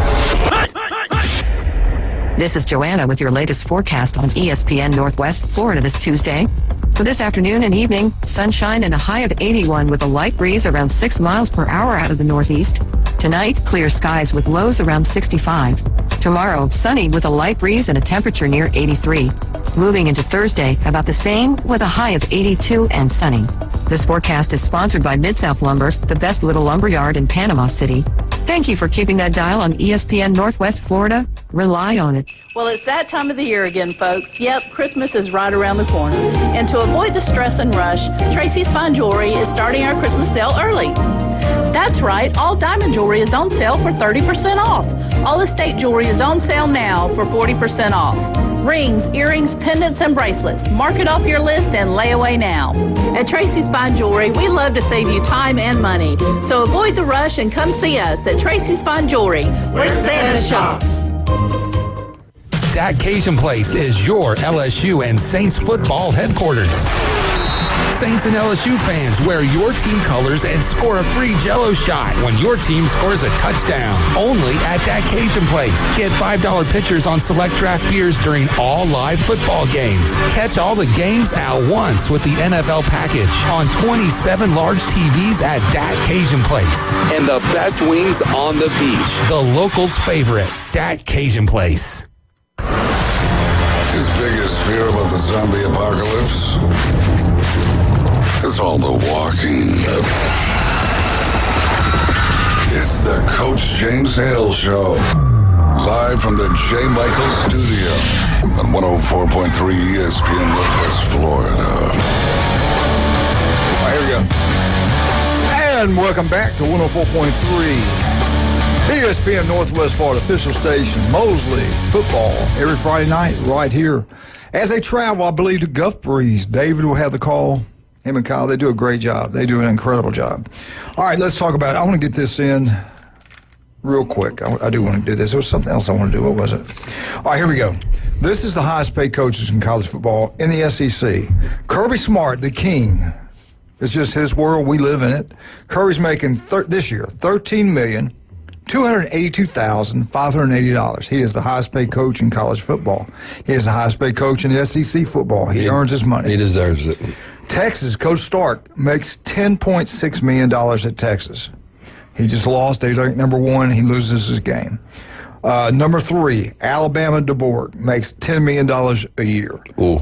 LSU, Brian Kelly makes $9,975,000 a year at LSU. I got to give him credit because I've talked a lot about him. That is a team that's playing as good as anybody in the SEC right now. They've gotten better every week. They've gotten better every week. And defensively, because at the beginning of the year, they were atrocious. And that's losing one of the best players in the country. Right. That might have been he might have been playing out of position. What do we always say? We all talk about it. In 3 years, if you're a lead coach, you do something special. Yeah. Urban won one, Nick won one. We're going to find out this year, is he elite? They got a big game this week. Texas A&M and LSU is a huge football game Saturday night. Kentucky's coach, Stoops, makes $9,015,600 a year. We got to quit giving him so much credit. And I'm a results-oriented guy. I love Stoops. He's an Ohio guy. Don't get me wrong. I love the coaching family. I know he can coach. But when you're getting beat down by Florida, come on. I mean, we've heard him rumored for the Florida job. We've heard him rumored. It's just up and down. Yeah, it's so inconsistent. I mean, you beat Ole Miss, and the last 3 results have been terrible. And what about this next one? Is his stock up or is it down? Lane Kiffin, it comes in at number 6. Down, way down. He makes $9 million a year. He's lost 2 games. Don't believe the hype. Yeah. LSU, he actually had better players than LSU. They led supposed the entire to be his game. best team. Defensively, offensively, Dart was going to be the Heisman front runner. He'll still win at Florida. He would, but I'm a little nervous about how they've performed this year, especially on offense, as good as their offense should have been. Now, they're all tied for 6th place. Drinkwitz at Drinkwitz at Missouri, $9 million. They're at Alabama this week. I don't like the matchup. Alabama secondary versus their receivers. I don't like that. I'll say this. If they run the football, Alabama will win the game. and he can throw the ball. I worry about. And run Milroe. Quit throwing him 50 times a game. That's the dumbest. I'm being serious though. Their offense scares me against our defense. Tennessee, Hypo makes $9 million a year. That's your top 6 in the SEC. Here are your top coaches in the country. Kirby's number 1. Number 2 is Dabo, makes $11,132,775. Lincoln Riley, welcome to the SEC. Welcome to the Big Ten, USC. He's making $10,013,418 a year at number 3. Coach Day, Ohio State, is at number 5. He makes $9,946,250. That's a good value. And number 4, I screwed it up. Number 4 was FSU's coach, $10 million a year. $10 million a year. Remember, Alabama called, and all of a sudden they freaked out and gave him a huge raise to keep him. That's what really put them in a bad position now, because last year they had such a good season. Obviously, you want to extend your coach 13-0, and now you're in a situation where you might go, 3-8 or something, and then what do you do? The buyout $70-some million or $63 million, something like that. That's just a rough situation right now. I was glad the Florida game that they did this. They honored the 1984 first ever SEC championship team, Galen Hall. Charlie Pell built that team, built that program, got on probation. They fired him when he was 1-1-1, and Coach Hall came in and won, I think, 8 or 9 games that year, something I can't remember now. I only lost 1, but they were a really good, talented football team, and that got it rolling. But they did strip it later on. The NCAA and SEC did strip that official championship away. Well, NIL going on? That's NIL is always going on. You know that. Oh yeah, I'm just never enforced. Except at Alabama, of course, we don't even bend the rules there. Or Ole Miss. Yeah, how much time we got? Oh, dang, okay, good. They've got Saturdays down south. This is what's going to happen the rest of the year in SEC football. This is going to be your final record in the SEC. Okay, they look at all the things. They use computers. Texas Longhorns are going to finish the year 11-1. They're at Texas A&M and Arkansas. Now, Arkansas plays them tough, and I think they got Arkansas at home this year. But the A&M game I'm calling out right now, A&M is going to beat Texas. I do believe that. Georgia will go 11-1. They still have to travel to Ole Miss, and they got Tennessee at home. I think Tennessee's offense, they got a problem at quarterback. Yeah. I thought he is going to be an unbelievable player. He came out of the gates, looked really good against weak competition. He starts getting hit in the mouth, and he's not as good. But Tennessee's got a good ball. Their defense is outstanding. LSU will go 11-1. They are at this weekend. Their biggest threat this weekend is at Texas A&M. They got Bama at home. Tennessee Volunteers predicted to go 10-2. The next loss for them will be at Georgia. Ole Miss Rebels, they're going to lose another one. They got to be at 9-3. They haven't predicted to lose to Georgia in Athens. I'm sorry, in Oxford. Alabama, they got them going 9-3. They got them losing to LSU. They got them beating Missouri. Hey, all right, we'll see. Missouri 9-3. They're at Alabama. They're at South Carolina. Are you surprised by the spread? Which one? The Alabama-Missouri one. Was that 14 points? 14 or something. Yeah, I'm shocked. I was shocked when that came out. I don't think these guys I think they just try to get people to bet money. For sure, yeah. It's just it's a starting point, but that took me back a little bit. Like, whoa. If you watched our offense, and honest to God, you can't blame the offensive line. They didn't play as bad as everybody's making out. You got to make a decision quickly when you drop back 50 times. Right. The problem is he's not a drop back passer. He's not. And outside of Ryan Williams, who's your go-to wide receiver outside of that? That's the only one we throw to. I know. Supposedly, I heard they threw to him 20 times to target him. Yeah. In the first half, it was like 11 or 12 times. I think the other ones you didn't know who he's throwing to. That's why I was surprised. You know, you're inside the 5-yard line and you're throwing a fade to a 5'10" receiver. I didn't get that. That to me doesn't make any sense. 6'1". Yeah, right. So is Bryce Young. Bryce Young is 6'8". It was like a jockey out there trying to. Texas A&M 9-3. They still have to play again at home. LSU and they got Texas. I feel good about A&M. Their defensive front's the best in the country. Maybe. Vandy 7-5. They still got Texas. They got Texas this week. Arkansas will go 6-6. They got Oklahoma and Missouri. Oklahoma's struggling. South Carolina 6-6. Missouri, Texas A&M, the toughest teams left. Oklahoma 5-7. They're at Ole Miss this week. They're Missouri, LSU, Alabama at home. Watch out, Oklahoma's hurting. Yeah. Kentucky. Welcome to the SEC, Oklahoma. They're going to take them. Kentucky 5-7. They had Auburn at home this week. Florida Gators 5-7. They got Texas. They got Georgia. They got Ole Miss. The rest of their schedule's brutal. Auburn 4-8. Texas A&M, Alabama, two toughest games left. They're at Kentucky this week at night. Mississippi State 2-10. That's your Saturdays down south prediction of the SEC and the way they'll finish. Did Billy save his job or no? We'll talk about that later. I don't know. How much time we break now? I thought you told me what? Oh, we got a phone call. I'm sorry. Good morning. Yeah. What's going on, guys? Hey, what's up, man? What? Is this LSU Jeff? LSU Jeff. Hey, buddy. Hey, how about them Tigers? Yeah, they're looking okay. Shoot, they looking good. I think they look good. No, let me tell you, the polls are not very kind to us. When we had that bye and 4 teams in front of us lost, we didn't move a spot, and then we beat Arkansas pretty bad, right? Yeah. Okay. Yeah. And Arkansas had just beaten Tennessee 2 weeks before that and had 2 weeks to prepare for LSU. Correct. So why is Tennessee right above LSU? When Tennessee lost to Arkansas by 5 points and LSU beat Arkansas by 24, that's crazy. You know what it is? It's the eyeball test. Everybody looks at LSU and says, we're not impressed. And they're impressed by Tennessee, apparently. And that's the reason why Tennessee's 7 and we're 8. I have LSU clearly ahead of Tennessee right now. Tennessee's quarterback is struggling to see the field. I mean, if you watch the Alabama game, he missed wide over receivers. This is the fourth game. Ever since the Oklahoma game when he got hit and beat up a little bit, He just hasn't looked the same to me. If that's a neutral field game, I got LSU by 6 or 7 points, to be honest. Yeah. LSU, I think, is better than Tennessee right now. So sure. here's the crazy part, and let me tell you something about Saturdays down south. They're not predicting any upsets, really. No. I mean, maybe one, but not anything drastic. We've had so many upsets this year, and they think there's not going to be another upset. That's crazy talk. Yeah. But let me bring up something to you now. You know how they have the automatic bids, 1, 2, 3, 4 goes to the Big Four conferences, right? Right. So Iowa State's number 10, and they'll become the 4 seed because, they get that automatic bye. Right. It's going to shift Tennessee down to, if the season started right now, it'd be Tennessee would shift down to 8, LSU would shift down to 9, and LSU would be playing at Tennessee in the first round.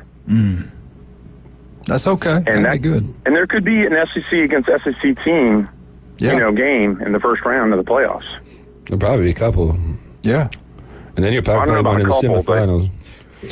Somebody's going to get screwed. Yeah, Somebody's ranked 11th can not be in there because. Well, no, number 12. Let's say if the season ended right now, Notre Dame is a 12 seed, they would be out because of Boise State gets that automatic bid from the Group of 5 conference. They're not going to leave Notre Dame out. Notre Dame's going to get in. As long as they win out, I think they deserve to be in. The A&M win looks better and better. The rest of their schedule, who can beat them on that schedule? Yeah. Well, if Miami beats Clemson in the ACC championship, then Clemson might be out, and Notre Dame would be in.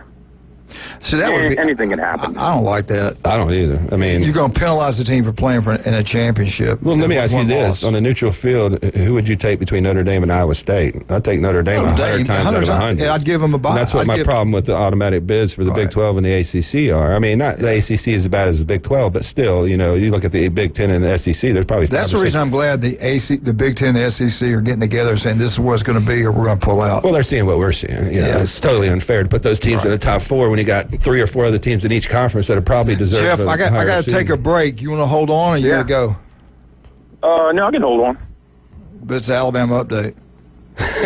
But I'll let you. I'll let you hold on. That was your answer there, Jeff. I'll let you hold on. All right, let's talk about some of our great people. I tell you what, if you love pizza, there's only one place to go. That's Paparazzi. I tell you all the time, take your girlfriend, take your wife, take both of them. You get one lunch special for $11 some change. You get 2 huge slices of. Now you don't understand. Their slice of pizza is not like a normal slice of pizza. They're huge. 2 slices and a drink, $11 some change. Just buy another drink. You feed 2 people. The pizza there is incredible. The deli is unbelievable. The lasagna, the spaghetti, the sandwiches, everything's great there. They got a brand new bar in there. But the dessert, the bakery is the best in Bay County. Go check it out. You'll love it. That's Paparazzi Pizza on Thomas Drive. Get in there and check it out. We think you absolutely go crazy about the place. Also, don't forget about, who am I forgetting? Taco Bell, 3 great locations, Panama City Beach, Callaway. They support the Rutherford Rams. And all you Tiger Sharks down there, they do DoorDash. Down there in Port St. Joe, Taco Bell. Go have a great time down there. Max Fit Sports Nutrition. Jason Kovaleski's with us right now. Also, we talked about her. She's a veteran. Liz Hunt. We love her to death. Anytime Fitness in Callaway. 24/7. There's no excuse now to miss working out. You working late? Go work out after work. Go get up in the morning. Go work out 3 in the morning. It doesn't matter.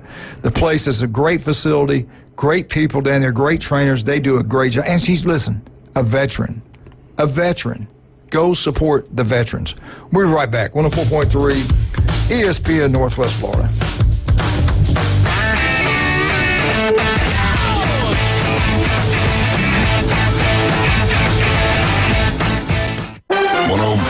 ESPN Northwest Florida is your home for the NFL. Touchdown, Denver! We bring you the biggest games every Sunday, Monday, and Thursday night. Oh, he's got the first down! Plus, we'll broadcast more college football games than ever before. He did what? Live NFL and college football play here. Unbelievable! 104.3 ESPN Northwest Florida. This is Joanna with your latest forecast on ESPN Northwest Florida this Tuesday. For this afternoon and evening, sunshine and a high of 81 with a light breeze around 6 miles per hour out of the northeast. Tonight, clear skies with lows around 65. Tomorrow, sunny with a light breeze and a temperature near 83. Moving into Thursday, about the same with a high of 82 and sunny. This forecast is sponsored by Mid-South Lumber, the best little lumber yard in Panama City. Thank you for keeping that dial on ESPN Northwest Florida. Rely on it. All roads lead to adventures and a new Kia from Bill Bird Kia. Get ready to forge a new path in 2025 and discover our new Kia SUV family. Bill Bird Kia is now offering 1.90% APR for up to 48 months on the purchase of a new 2025 Kia Sorento. You'll get the perfect balance of comfort, safety, and technology. It's the best family SUV with third-row seating space for the entire family to unwind.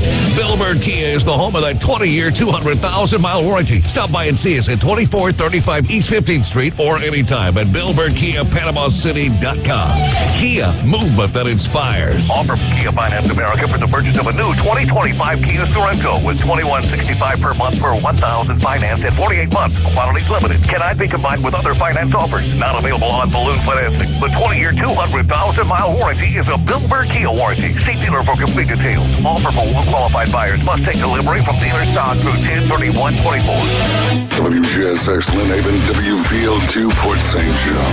Powered by Panama City Toyota, ESPN Northwest Florida. Put down your natural light. It's time for the Alabama Update. The Alabama Update, weekday mornings at 8. On the Coach James Hale Show at 104.3 ESPN Northwest Florida.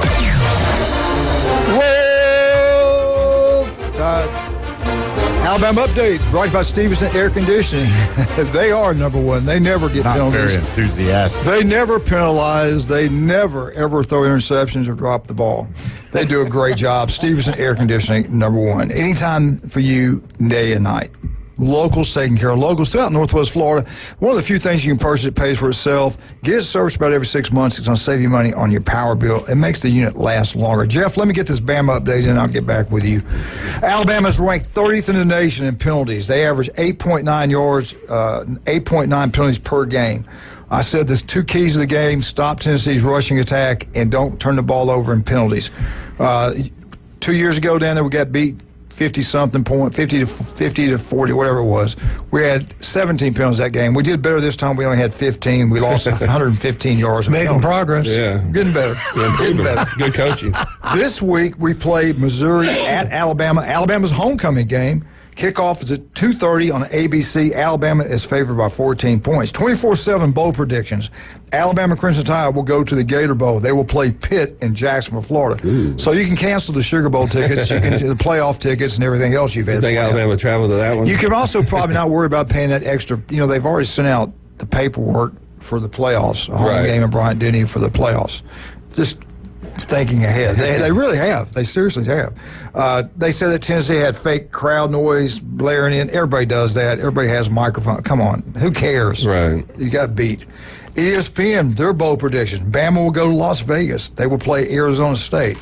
Yeah, right. The biggest issue with Alabama right now is at quarterback position. You're asking a quarterback to drop back and throw the ball 50 times. He was asked to drop back and throw the ball 50 times. He actually only threw the ball 45. The other times he was sacked or he tucked the ball and ran. He is an outstanding athlete. He is a zone read quarterback. He can roll out. He can throw the ball, play action pass, rolling out. He can do that. He throws the deep ball really well most of the time. He's been struggling lately with that. He has not improved since the Georgia game. We've lost 2 games out of the last 3. We have lost to Vandy. We barely beat and probably should have lost to South Carolina. We did lose to Tennessee, and we're fortunate. And I'm just being honest. I'm not being negative or ugly. I'm just telling you like I think. It's just an opinion. Yeah. I just saw all those receivers wide open behind our secondary, and the quarterback from Tennessee just missed them. We could have got blown out by Tennessee. Give Tennessee credit. We don't do a very good job tackling. We're not very physical up front on the defense side of the ball. We're thin. As the game went on, we got tired. They got better. We held Tennessee to 44 rushing yards the first half.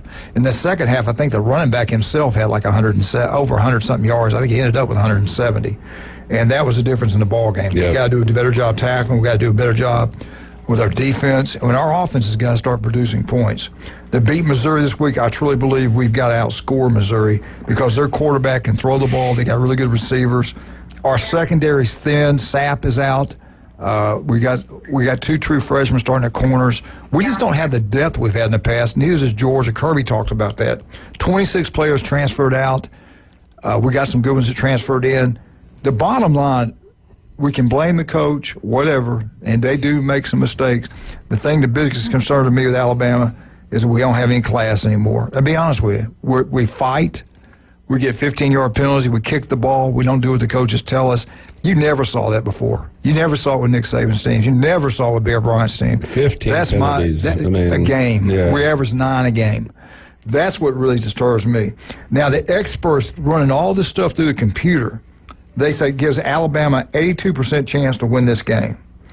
Again, the first time we've lost 2 out of 3 games in October since 2007. Missouri is a must-win. Believe it or not, there is a path for us to make the playoffs. They say, I don't know if I'm believing it yet, but if we do win out, if we beat a ranked Missouri, we beat a ranked LSU at LSU, and other people lose. If other people lose, we could have a shot to get in. Again, it's our homecoming game. I'd like Cook at quarterback Missouri. I think he's pretty good. He got hurt against Auburn. They took him to the hospital, and I don't think he got hit on the play. It's kind of like with a guy at Florida. It was with his foot issue. He goes to the hospital. They get him back to the game. He finished up, and he wins the game for Missouri. They were down by 14 in the fourth quarter. Missouri beats Auburn. I do think it'll be a good football game. I think Bama will show up and play hard, and hopefully something positive would happen. Do you think Milroe's hurt? I mean, I think in the South Carolina game, he took a hit to his shoulder, collarbone area, and he's been grabbing it every now and then, and he just looked Jamie was there yeah. For the interviews. What's the day, Tuesday? Yesterday. Yeah. And over at Brian Denny, the Mount Moore complex, and everybody's interviewing the coaches. He's different. He lets the offensive coordinators be interviewed and the defensive coordinators, and then he's interviewed. Different than Saban.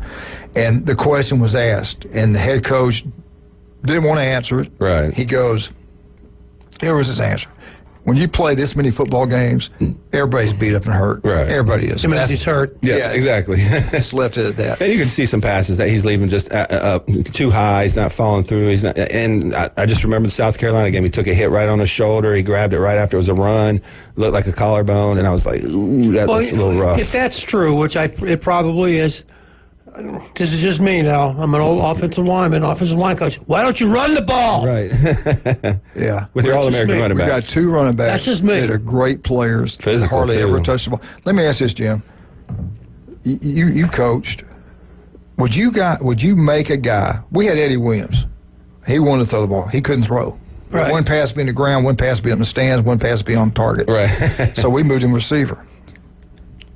I'm not saying moving the receiver. But would you have somebody drop back, if he's hurt, whatever the issue, would you have somebody drop back to throw the ball 50 times? No, absolutely not. If that's what's so misleading about statistics, whether it's NFL or whether it's college or high school. And he threw the ball 50 times, and he threw for 350 yards. Well, did they win it? No, he lost. Yeah, right. They lost 76-69. It's just how many times you throw the ball and how many yards you throw for. That's all relative. Did you win? Right. Did you convert third downs? Did you, how many drives did you, extend with your arm? I mean, to me, Milroe should be running the football more than he's throwing. Let's ask Jeff what he thinks. Jeff, what do you think of this Alabama team this year? The only way that they can lose to LSU and make the playoffs is, of course, they need the help. And the first thing that has to happen is LSU's got to beat Texas A&M this weekend, because Alabama's not playing Texas or Texas A&M. They need that strength of schedule to happen this weekend to help them out. And, it doesn't really matter what Texas and Texas A&M does. It's all about Alabama's scheduled teams winning games like LSU over A&M. See, I don't know until the committee does it. We've seen them in the past do some weird stuff. Right. So I'm not going to buy into strength of schedule anymore. I don't trust them.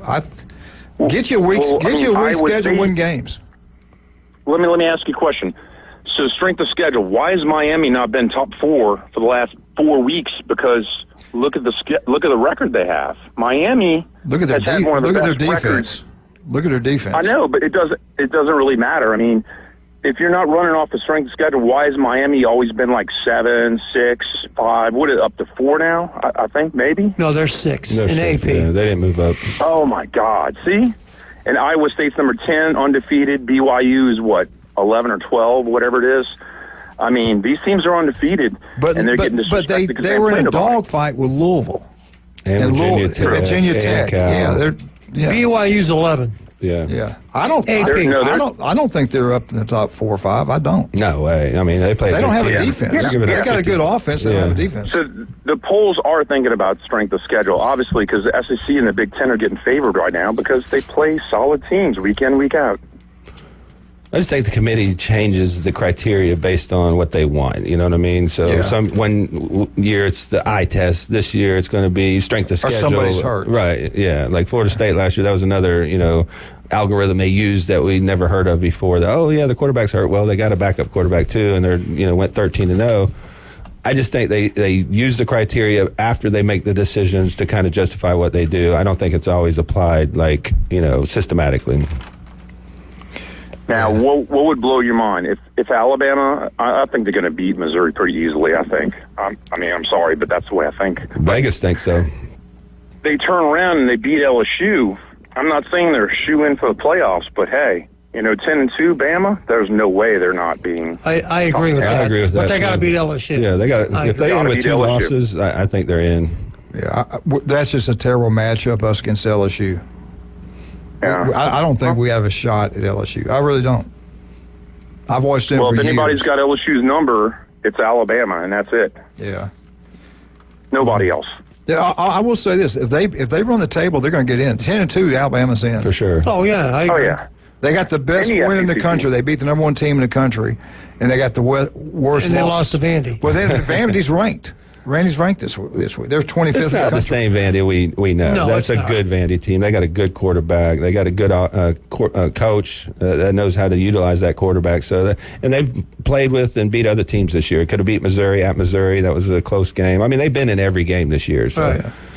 All right, we got to take a break. You going to hold on? You got to go? No, I think I'll take off. But the big game this weekend. Who would have thought? A&M and LSU. Who wouldn't have thought this at the beginning of the season? Be 105,000 people there. I can't wait to watch that night game. The winner is in. I'm going to say it now. Texas A&M defense is good now. Their defensive front's really good. Yeah, they're good. They're a lot better. Are y'all watching the game anywhere? Probably the Cajun place. What time does that start? Yeah. At 6:45. 6:30 to 6:45. I can't remember. Yeah. I got it written down. I'll tell you in a second. All right, Jeff, thank you for calling, buddy. God bless you. Hey, y'all take it easy. All right, buddy. Get down to J. Michael's restaurant. Have the best seafood, coldest beer. Wednesday, world famous J. Michael's spaghetti every Wednesday.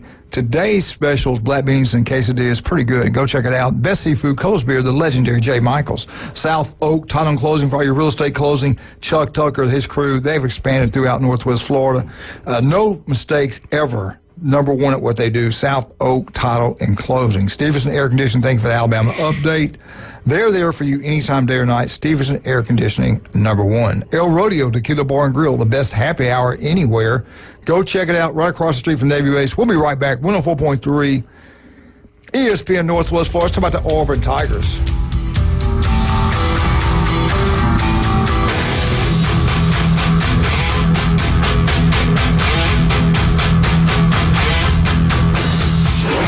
ESPN Northwest Florida. The Dan Patrick Show. Here is Aaron Rodgers with the question and his answer. How do you get everybody to keep the belief? And it seems like a lot of the same mistakes. Stop listening to you guys. Okay, wait. Did he say stop listening to the media? I didn't think players listen to the media. Don't they always tell us that? Stop listening to you guys. Really? It's the Dan Patrick Show. Weekday mornings from 9 till 11. ESPN Northwest Florida. This is Joanna with your latest forecast on ESPN Northwest Florida this Tuesday. For this afternoon and evening, sunshine and a high of 81 with a light breeze around 6 miles per hour out of the northeast. Tonight, clear skies with lows around 65. Tomorrow, sunny with a light breeze and a temperature near 83. Moving into Thursday, about the same with a high of 82 and sunny. This forecast is sponsored by Mid-South Lumber, the best little lumber yard in Panama City. Thank you for keeping that dial on ESPN Northwest Florida. Rely on it. Well, it's that time of the year again, folks. Yep, Christmas is right around the corner. And to avoid the stress and rush, Tracy's Fine Jewelry is starting our Christmas sale early. That's right, all color gemstone jewelry is on sale now for 60% off. Rubies, emeralds, sapphires, tanzanites, opals, and more. Mark it off your list and lay away now. At Tracy's Fine Jewelry, we love to save you time and money. So avoid the rush and come see us at Tracy's Fine Jewelry, where Santa shops.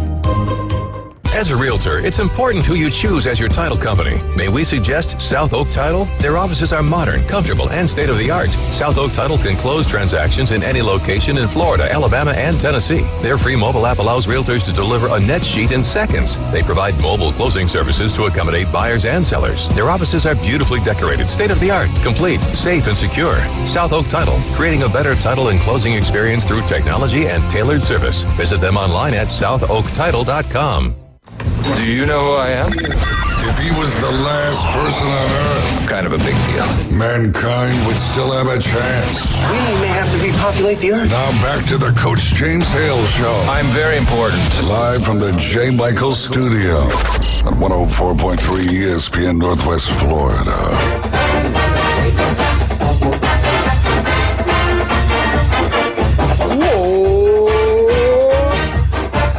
Eagle, hey, Martha King, James Jenner. Auburn, get out to B4 Braves, have a great time. Don't forget every Wednesday, 10 wings inside for $9.99. They do a great job down there. Great people, great place to watch all NFL and college football games. Any games tonight? I think there are a couple games tonight. I think there's a college game also tonight. All right, let's talk about Auburn. I didn't get a chance to do this yesterday because we had so many callers. Auburn gets beat 21-17 at Missouri. Thorne threw the ball 29 times, completed 17 for 176 yards, 1 touchdown. Cook, I got a lot of respect for that kid. I watched him when he got hurt. I thought maybe he broke his ankle or his foot or something. And he came back in the ball game, wins the game for Missouri in the fourth quarter. Missouri fought back after being down by 14 points. Auburn looked like the better team for 3.5 quarters. And it got away from him. He only threw the ball 22 times because he didn't play much in the game. He completed 11 for 94 yards. Running back, they finally run Hunter. He ran 19 times for 57 yards. I wish they'd have ran him 22 times. They ran the ball. Jim, they'd go the length of the field, Auburn does, okay? They get first and goal. To go length of the field, they ran the ball 8 out of 9 plays. What did they do in first and go? I'm sure they threw the ball. 3 plays in a row. 3 plays in a row. I don't get it. Did they score? No. I don't get it. They didn't score. It's not just Auburn. I mean, I just don't get it. They overthink. Make me understand. Things. Yeah, if it's not broken, if it's working, make them stop it. I don't get it either. Whatever. Coleman, wide receiver, he was 1 of 47, but the 47 counted, 1 touchdown. Missouri, Cooper, he had 2 of 84, pretty good, but he's a good ball player. Total offense, Auburn had 286 yards. Missouri had 354 yards. Turnovers, Auburn only turned it over 1 time. Missouri turned it over twice. First downs, Auburn had 17, Missouri had 20. Time of possession, Auburn had the ball 32 minutes and 27 seconds. Missouri only had it 27-33. And you don't want Missouri to have the ball much because their offense can be explosive. Team passing, it was the exact same thing I just talked about a minute ago. Team rush, Auburn ran the ball this game more than I think they did any game this year. 35 times, 110 yards, 3.1 average. The clock was running. Missouri's on the sidelines.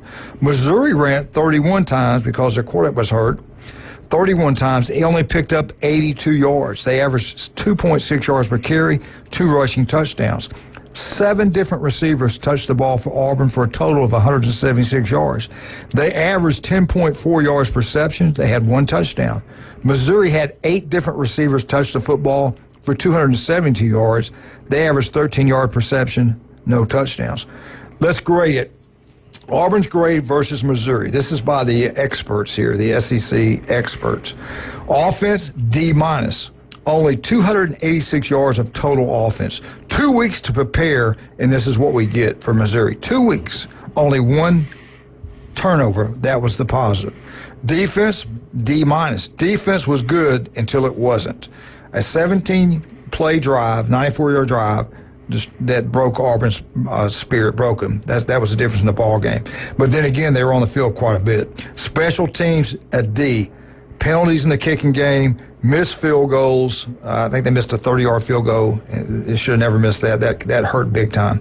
Coaching, they gave Hugh Freeze a D+. Can't finish. He doesn't know how to get the team to finish a ball game. You had first and goal at the 10. You drove around the field. You had 8 out of 9 plays. You ran the ball. You get first and goal. You throw the ball 3 times in a row. No points.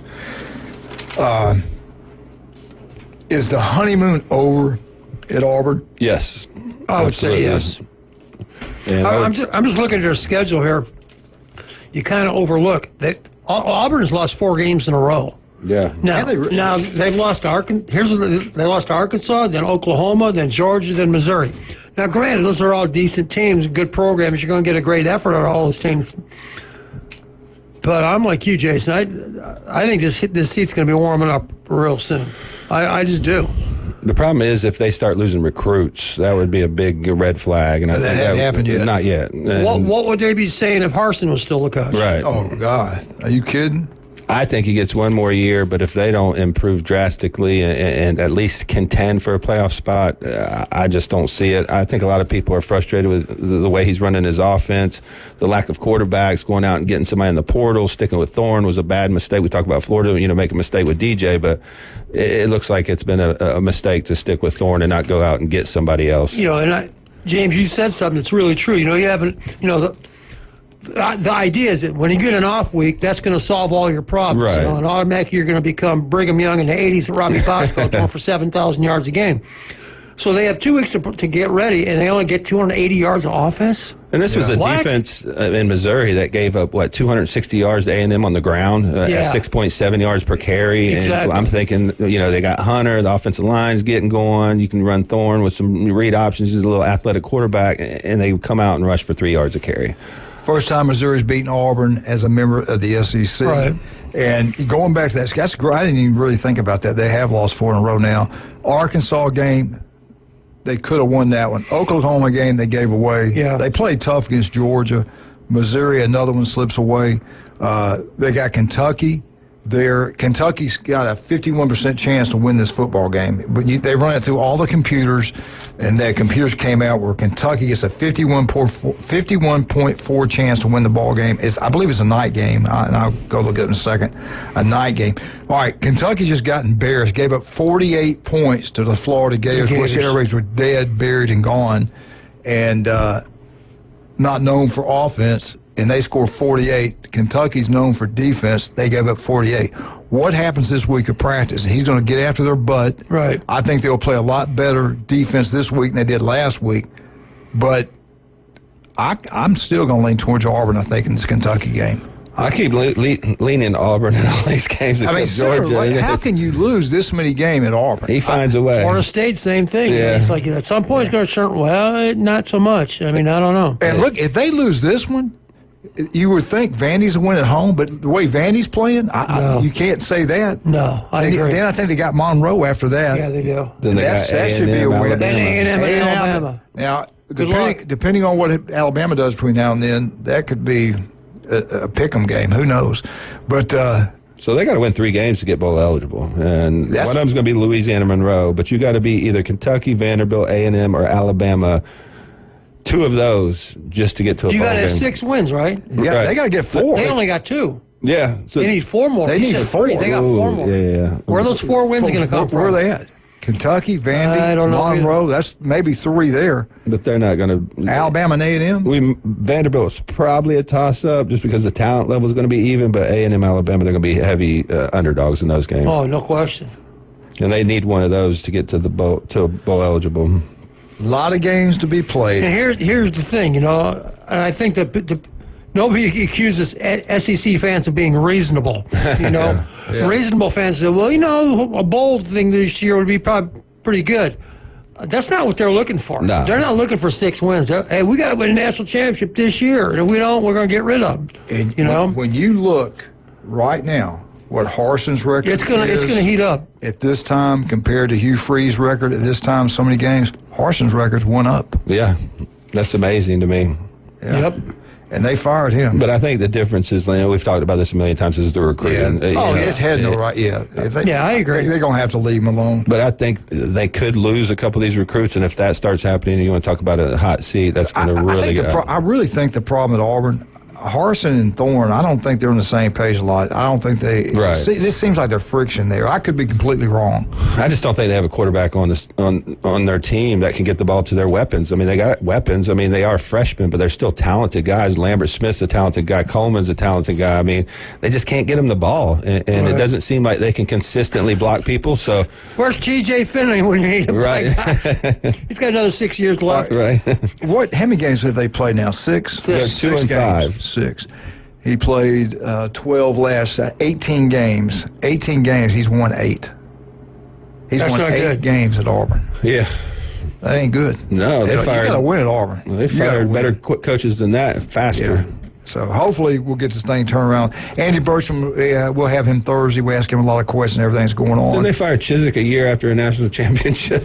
You listen, and ran him out of town, cussing him at the airport on the way out. You think they're bad there? Let Alabama keep losing. I mean, people going nuts now. It's every fan base now. Fandom has become so toxic. All you got to do is just get on Facebook after a loss, and everybody fire the coaches, and they're 13-1. But saying that, I really think with Hugh Freeze, the way they're recruiting, you see there's a light at the end of the tunnel. Whatever happens this year, you got to give them at least one more year, and I think it's going to be a lot better next year. Or if not, you know what'll happen. They got to get a portal quarterback. And I will say this about Alabama: we got to leave him alone. Yeah, they got the number one recruiting class in the country right now.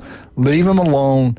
He's trying to run his system with players that can do it in his system. I just think Milroe is just not that guy. Penix is a totally different quarterback. He was an accurate passer from the pocket. Milroe's a completely different guy. That's not the offense the board wants to run, and not to make excuses for the lack of discipline and accountability and stuff like that's gone on. But the Milroe quarterback situation, which I thought would improve, hasn't. He's actually regressed, and I think that's been the biggest problem with Alabama. All right, we got to take a break. Jason, let's talk about Max Fit Sports Nutrition. Yeah, we got some really good deals going on right now. Our 5% meal replacement, regular $59.99. We got it on sale for $36.99. I know, the economy's been a little rough this year. People, don't have as much money as they used to spend money on extra stuff. So we've been lowering our prices. We got really good deals.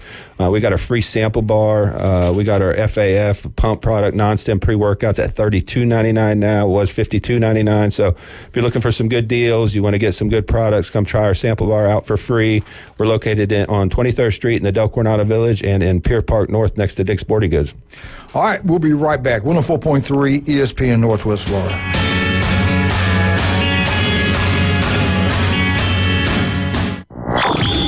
ESPN Northwest Florida.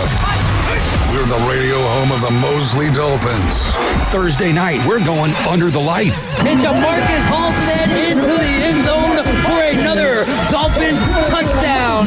Your undefeated Bay County champions, the Mosley Dolphins, are on the road to face the 2-6 Gulf Breeze Dolphins. It's Dolphins versus Dolphins. Kickoff Thursday night at 7 on ESPN Northwest Florida.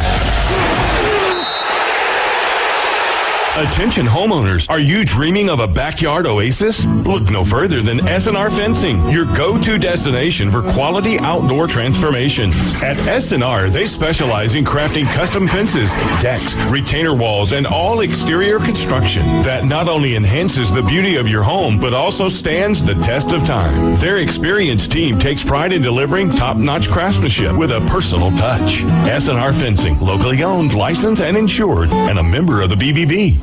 Turf Pro Lawn and Pest Control. They take pride in caring for their customers' property by providing lawn and whole house pest control. Whether you have roaches or any other unwanted bugs in your home, Turf Pro has you covered. Or if your lawn needs weed control, fertilize, insect control, Turf Pro has you covered by providing custom treatments to meet your property's needs. No property is the same, so why should it be treated that way? Turf Pro, where the blue and yellow trucks make your lawn green. Call 850-890-5820.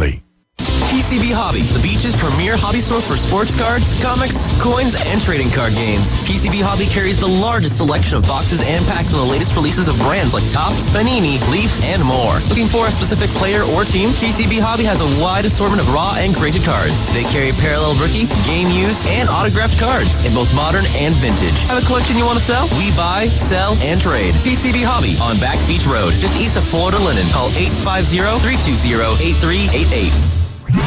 Want to know the inside scoop on your favorite teams? From the gridiron to the hardwood to the diamond.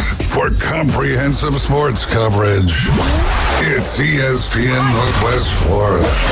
Now back to the Coach James Hale Show inside the J. Michael Studio.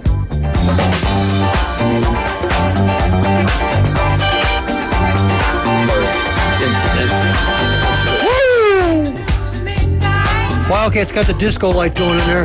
Yeah, boy. Disco ball. He moves pretty good. He can move pretty good. That's that joint juice from That Jason gave me. Jason Kowaleski. Now he's got me hooked on what's the stuff I'm drinking? Our vanilla iced coffee. That's actually a really, really good product. So if you want to get a little protein really in the good. morning with your coffee, it's amazing. Vanilla cream flavor, I believe. I like it, yeah. I got to get up with you and get that stuff I need to get. I keep Just tell me and I'll bring it in Friday. I always forget. I know. I do too. Don't forget. Do not leave. I got something to give you. Do not leave. Okay. Hey, Jason doesn't sell hair dye. So Right. Is this a bill for Saturday? No, I got stuck with the tip. I want my money. That $3. I tell you what, we got so many great people. Dr. Chad Mitchell, any type of injury, the legendary doctor will take care of you. Give him a call, make an appointment. The legendary Chad Mitchell. Rudy's Barbecue on Bat Beach Road. They catered. They doing a great job. Try the turkey place, outstanding. Breakfast, lunch, and dinner. Rudy's Barbecue on Bat Beach Road. And we're really, man, the Cajun place. Jason and I and Blaine had a great time down there. The place was completely packed out. Everybody's feeling good. Everybody's got the different colors on their shirts. Everybody's having a great time. The food is unbelievable. $5 picture when the game's going on. 27 plus TVs. We got the bread pudding. It was unbelievable. Check it out. That Cajun place. All right, Jason, Jim, what do you guys think about this? Southern Mississippi fires Coach Hall after the homecoming game. They get beat by Arizona State. Gone, fired, you're out. Oklahoma, he fires his offensive coordinator. East Carolina fires Coach Houston. Who's next? Who will be the next one to go down? hard to know. If FSU gets blown out, does all of a sudden he fire one of the coordinators? Oh, for sure. I think coordinators. I'm talking about in season. Not in season. I think they're going to ride it out this season just for stability and recruiting. But I think at the end of the year, like I said, everybody's job on that staff outside of Norvell is up for evaluation. Good morning. Good morning, Coach. Who is this? Oh, just your favorite. Your favorite bulldog.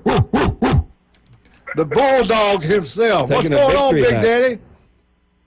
Nothing much. Just leaving the golf course. Thought I'd give you a holler and make sure that they had you off a suicide alert. Hey, We put all the sharp objects away. I'm okay now. I still got Kirby. Hey, comrade, seriously, though, I'm glad you called. I could not believe, and we talked about it already twice, that call, that pass interference call, 10 minutes. It was between 5 and 10 minutes. They flipped the call because everybody was throwing things at them. I have never in my life seen that. You can't go back and review it. It's a, what do you call that type of call? What's the word? It's an unreviewable call. Yeah, it can't be reviewed. Right. Yeah. So, have you ever? Now, Rob said he's seen it change before. I never have. If they did, it would be right then. Somebody walk over and change. They'll have right a conference. Then. Yeah. Before they spot the ball. Yeah, they spot the ball for play, and they would have let it played if the people wouldn't have thrown things on the field. That's what stopped everything. Correct.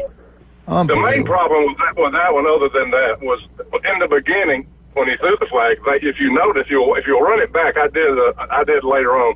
All the officials came together and discussed it, and it said, it was a penalty. Yeah. And marked the ball. That's where things hurt. But then to have that second meeting to say, no, we were wrong the first time, I don't. That's just.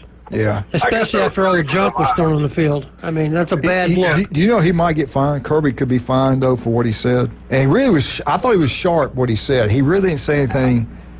Well, he said they tried to take it from us. Yeah, he was fired up at the end. But they did fine Texas $250,000. And who's that famous actor that's on the sideline of Texas? Matthew called him out. He did a good job with it. Yeah. He handled it really good. But they also said that they were going to get all TV stations and stuff that were there videoing and the security cameras at the stadium, and they're going to try to identify everybody that they could that threw stuff out and prosecute them. Yeah, and also try to ban that. That's what the SEC offers. They should ban them. I don't think Texas is going to do that. I think those people. But if I was a Georgia fan, I'd be equally upset. And I talked about this earlier about the non-reversal on the touchdown run by Etienne. That was terrible. I mean, that was a clear touchdown. I mean, how are you missing these reviews when you have every angle? You can slow it down you can zoom in on it. It was clear as day. Everybody knew it, and they come out and the call stood. And to me, that was egregious because I think that was a third down play. So 4th and 1, if they get stopped, they don't score there. Because Texas is undefeated and ranked number 1. I don't care. These games are being rigged from the officiating booth, and when you're getting replay wrong, I got a huge problem with that. What about the Miami game this year against who was it, Pitt or somebody? I think it was Virginia Tech. They got robbed in that one. And even against Cal, there was some penalties in that game that were egregious. The answer is putting a GPS in the football. And I didn't even have a real problem with I really didn't have a Virginia. In the Virginia Tech game, I didn't have a real big problem with the Hail Mary. It was the whole call on the play before that. The Virginia Tech ran that 50-yard touchdown that was just a completely phantom call. There was no holding whatsoever. Nobody's jersey got pulled or anything. It's just, to me, the officiating has been terrible this year. I want to switch gears with you, comrade, because your son's got a lot of input or knows a lot of people. What the hell is going on with FSU? What happened? Well, most people don't really, the kids they've got there now really haven't bought in yet. It's a little late this season. Yeah. But, they lost a ton of people, from that team from last year. They've all graduated and went to the pros and everything else. And the problem is with Florida State is Coach Norvell hasn't been there long enough to stockpile the 4 and 5 stars like the other teams in the SEC do. So when he loses these people, he's got inferior backups. It's not like you can just go plug somebody else in like they do at Georgia and Alabama and Ohio State. But Jim pointed this out earlier. You had the opportunity to go get transfer play. Look at Indiana. They had a load of people leave, too. They had the right ones leaving, and they brought the right ones in. I mean, it's selection of who you bring in. They did bring in the entire James Madison roster, though, and he was coaching James there. Madison, But he did it. I mean, no, for sure. He did it. At Florida State, it's on the coaches. And another problem is they're losing the Cal. They're losing the teams that they have more talent than. Right. Well, we thought it. No, not they. Did they beat Cal? Yeah, they beat Cal. Yeah, they beat Cal. They beat Cal. 14-8. That's the only game they won. Yeah. Memphis, they lost to Memphis. All right, Georgia Tech, Boston College, Memphis, SMU. SMU's good. Clemson, Duke. What do you is there any way, comrade, and I know the answer, is there any way they go down there and upset Miami? Well, I don't think so. No, I don't think so. They're hurt. They're so bad at quarterback. Yeah. That's the problem. The defense last week played magnificent. They played well enough to win. The offense spotted them do 17 points. Yeah. I think the defense over the last 3-4 weeks has played good enough to win. I couldn't believe against Duke they dropped 3 passes that hit them right in the hands. I mean, you just don't drop. Talking to the Georgia receivers. Yeah. I've never seen anything like it. Conrad, you out in the links and is Manley with you? No, he's sick today. Is it really? Yeah, he was sick today. He couldn't make it, so I'm just finishing up at the golf course. Wow. I got to call and check on him. But is it like nothing with what he's been dealing with, is it? No. It's he's going to the bathroom a lot, let's say. Oh, okay. Yeah, he always does that. What you're trying to say is he's full of. Yeah. He was. But the problem is it's more liquefied right now. Probably tired of watching Auburn play. When you got his teams are Auburn, Florida State, and Middle Tennessee. He's had a bad year. Yeah. All right, Georgia's got 2 weeks to get ready for Florida. Florida's improving. Is it going to be a blowout or is it going to be competitive? No. It's Florida, Georgia. It's always going to be, pretty close. I think it'll be.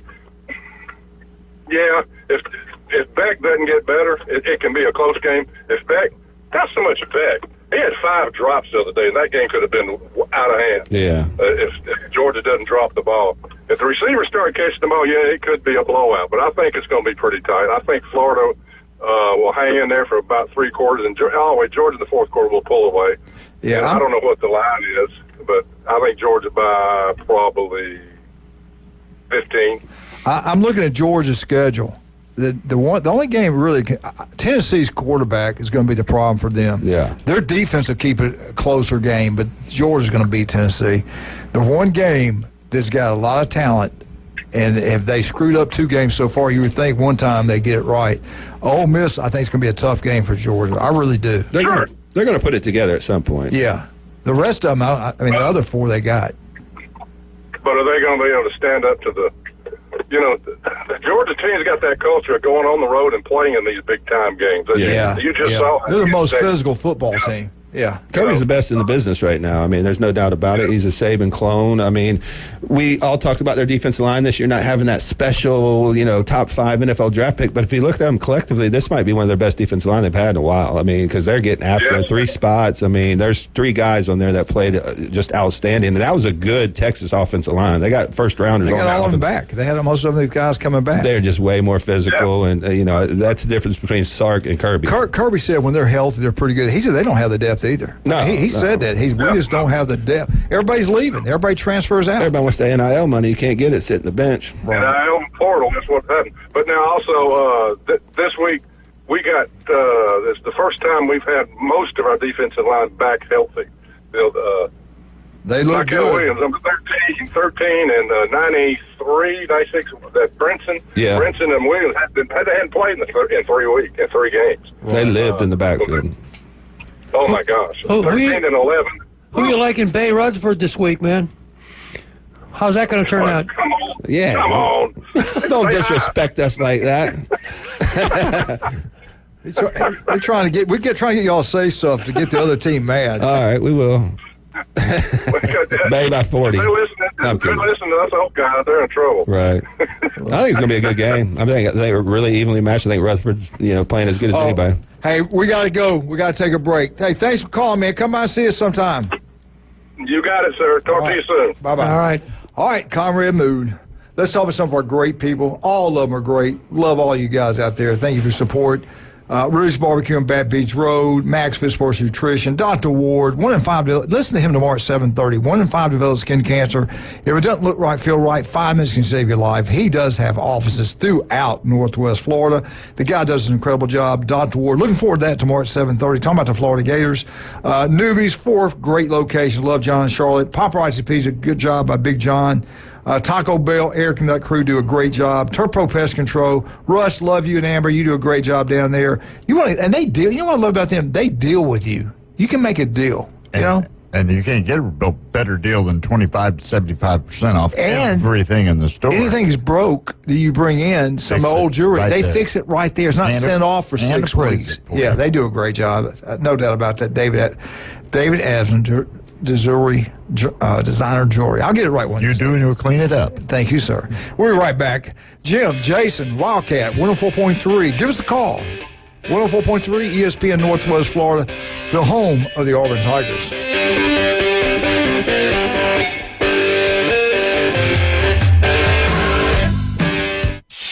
ESPN Northwest Florida. Colin Cowherd. So the Denver Broncos hammered the Saints in New Orleans 33-10. It didn't even feel that close. So when you go on the road like the Broncos did, on a short week with a rookie quarterback that didn't play well and win by 3 touchdowns, that's coaching. The Herd with Colin Cowherd. Weekdays, ESPN Northwest Florida. This is Joanna with your latest forecast on ESPN Northwest Florida this Tuesday. For this afternoon and evening, sunshine and a high of 81 with a light breeze around 6 miles per hour out of the northeast. Tonight, clear skies with lows around 65. Tomorrow, sunny with a light breeze and a temperature near 83. Moving into Thursday, about the same with a high of 82 and sunny. This forecast is sponsored by Mid-South Lumber, the best little lumber yard in Panama City. Thank you for keeping that dial on ESPN Northwest Florida. Rely on it. Hello, this is Rick Vosser with RV of Panama City, your local Stormore portable building dealer, located at 2241 East Baldwin Road. Shopping for a garage, portable building, cabin? We build them anywhere from 8 to 16 foot wide, 10 feet to 60 feet long. We can do insulation, electricity, transom dormers, thermal windows. Come, let's customize a building together. Rick Vossen, Stormore Portable Building Dealer, Panama City. Looking for a fast and convenient blood draw? Come to Panhandle CPR, 97 Oak Avenue in downtown Panama City. We partner with all local and national labs to get you quick, accurate results. No insurance, no problem. We offer affordable self-pay options so you can stay on top of your health. And for added convenience, we'll even come to you at your home or workplace. Call us at 850-381-4288 or visit panhandlecpr.com. Panhandle CPR, keeping our community healthy and safe every day. Time to let the big dogs eat. How about that answer by Georgia? To the end zone, touchdown, Georgia! Now back to the Coach James Hale Show inside the J. Michael Studio, ESPN Northwest Florida.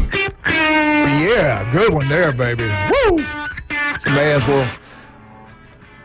I was enjoying that. That was James Brown right there. I was enjoying that, man. That's pretty good. James Brown. Wildcat, nobody can replace you. You know that? You can do or say whatever you want because we can't replace you. So I got DJ of the Year right there. Yeah, if he goes, I think we'd probably go off the It's air. all over. It's over. It's all over. Now, Randy says differently, but that's just me. He's got more pull than I do. All right, let's talk about this. Everybody's asking. I got it for you right here. October 26th this weekend, Oklahoma at Ole Miss. It's on ESPN. Kickoff is 11 o'clock in the morning. I'll be at the Cajun Place watching that particular ball game. Now, 11:45, you got number 8, and Ole Miss is favored. I didn't write that down. Arkansas -8 at Mississippi State. Kickoff of this one's at 11:45 on the SEC Network. Missouri at Alabama. Alabama -13. I guess it's gone down. Well, depending on which one you're looking at. Right. 2:30 on ABC. Texas A&M, the big one. No, this is Texas. This is a big one. This is a huge game. Texas at Vandy. There'll be more Texas people there. At Vandy. Texas is favored by 17. 3:15 SEC Network. Better be careful. That emotional game coming off an emotional Can they stop loss. the option? Can you get up twice in 2 weeks? And Vanderbilt's not. I heard that's been asked. Right. Anyway, LSU. This is the big one. LSU at Texas A&M. Now LSU is ranked higher than A&M, correct? Yes. Well, Vegas has A&M -3. They're favored at 3 at home. Kickoff, ABC 6:30. That's what I'm going to watch at night. I'll also be watching the Auburn at Kentucky. Kentucky's favored by 3, 6:45 SEC Network. That's your SEC games this week. I think Ohio State and Nebraska, 11 o'clock noon kickoff. Yes. Yeah. Yes. And Michigan, I didn't write down the Michigan game. Sorry, Michigan Eddie. I apologize for that. Michigan's playing Michigan State. Yeah. Okay. But I don't know what time. I don't either. I don't even know how Michigan's favored in that game, though. I mean, looking at the two teams offensively, I mean, unless they got somebody in the hopper back there, they're going to start maybe Jaden Davis, the freshman. I just don't know with Michigan on offense. Big Ten, how many teams do you guys think they're going to get in? I'll go first. Oregon is in. Ohio State's in. Penn State, I think, is going to get in. Only team Penn State's going to lose to is Ohio State. Is Ohio State. I think we get 3 in for the Big Ten. That's probably. What do you think? I think so. There's no fourth team or anything, and I think 3 is the number. As long as Penn State just doesn't absolutely collapse, or Ohio State, which I don't see. They both have talent. Yeah. Now, if one of those 3 teams has 2 losses, it would be Ohio State getting in. That's the only one I think can get in with 2. Penn State, would they let Penn State in with 2? I don't know. Depends on everything else. I mean, if they lose to Ohio State, somehow the tiebreaker, they end up in the Big Ten championship game, lose to Oregon, I think they're in. Yeah. All right, go back. I'm glad you brought that up. Are they going to penalize, like we're talking about Miami and Clemson? Say Clemson, they lost to Georgia. They went out and they play Miami for the ACC championship, and they lose by a point. Do they penalize them playing that extra game, playing a highly ranked Miami team, and not get in over a one-loss runner-up Colorado or some Kansas State? I don't even keep up with them that much. I don't think you should be penalized for playing in a conference championship game because you're playing an extra game against an elite opponent. And on top of that, unless you're getting completely blown out or don't belong on the field, you shouldn't be penalized for playing an extra game. Who called in and they said we were wrong about The automatic bids. It was not a new listener, but somebody that doesn't call. He didn't give a name or anything. And what did we say wrong? He was talking. We always about say a lot of stuff wrong. This time, what did we say wrong? I know 90% of the stuff something about not winning a conference to get into the final or something like that, vice versa. Oh, that you don't have to win a conference to get in? Right, yeah. Right, that's true. You don't have to, but the top 4 seeds. We're talking the buys. Automatic bids. Tell us, Joe. So the top 4 Power 4 conferences, which is the Big 12, ACC, Big 10, SEC, if you win, you're in the top 4 seeds. You're automatically in. That's an automatic berth. And Notre Dame is not in a conference. No. They've got one loss, a bad loss. Notre Dame could go undefeated, be 12-0, beat everybody by 70, and they could not get in the top 4. They would be ranked probably 5th. The reason they did the bye in the top 4s is because those teams are going to play in a conference championship game, so they're already going to play an extra game. So when they win that, they're going to get the benefit of a bye where they kind of evens out how many total games you play. I got a headache. Yeah. Well, what could throw everything? You could actually be ranked 12th. Or maybe in the poll 12th or whatever, even with the committee, right? No, the committee does it different. Right. But the Cinderella team, like Boise State, if they could knock out, say, a Tennessee, well, 2-loss Tennessee or 2-loss LSU, this is what could happen. Because they're the Cinderella team, You right? could have Iowa State with a 2 losses. They'd be like 12th, but they actually be a 4 seed. And then you could have, like, say, LSU with 2 losses. That's right. And they would be an 8 seed or something like that. Yeah. So you're going to get an automatic bid from the Big 12, ACC, Big 10. And that doesn't mean those teams are going to be in the top 4 necessarily. Yeah. And you could have, like, a undefeated somebody. Navy or something. What do they call them? Not the Power 5, but the Group of 5. Whatever. Who is it? Tulane? Somebody like that. Right. Yeah. Somebody like that's 12-0, and you have a 2-loss SEC team. They'll get probably voted 12th over them because they usually give away a Cinderella team, right? Yeah, I think one of the highest ranked group of 5 team gets in, as long as they're in the top 15 or top something. 12. Top 12. I can't remember. It's top 15? Top something. I forget. We don't know. We're making it up. Yeah. But it's good for radio. Right. We'll make some more stuff up next week. Yeah, it'll be worse tomorrow. Hell, we don't Kelsey's know. Woods, Kelsey's Creek, Kelsey's Ocean. Hey, now I do got the lineup, and I'll give it to you again, but they've already came up with a TV schedule for Week 10. Ole Miss at Arkansas, 11 o'clock. Vandy at Auburn, 11 o'clock. Maine, this is a big one. Maine at Oklahoma, 1:30. Florida, Georgia, 2:30 ABC. UMass, the worst team in football, playing the worst team in the SEC, Mississippi State, 3:15. Texas A&M at South Carolina, that's at 6:30 or 6:45. Kentucky at Tennessee, that kickoff will be either at 6:30 or 6:45. That's Week 10. Can you believe how fast the season's going by? It's going by. Yeah. Now, there's 14 weeks. You know, most people say, 10, you got 2 games left. No, there's 14 weeks, two open weeks. Yeah. And after this game with Alabama and LSU's got Texas A&M, Alabama's got Missouri. They both will be open. Then they play each other in Baton Rouge. That used to be like the game in the SEC. It's not anymore, but it used to be. Still a big How game. many teams do you think, off the top of your head, get in from the SEC? So right now, I think Georgia, Texas are in. But what if Georgia loses another game? They've got 1 loss. What if they play Texas a rematch and lose to Texas? They're still Do they in. kick them out? No. You wouldn't think so. I mean, they got the best win right now on the road at number 1. I mean, their loss was to Alabama, late. They had the lead late. So if they lose one more game, they're absolutely in my opinion. Texas, I still think Texas is going to lose another game. I think Texas A&M is going to beat them. That's just me.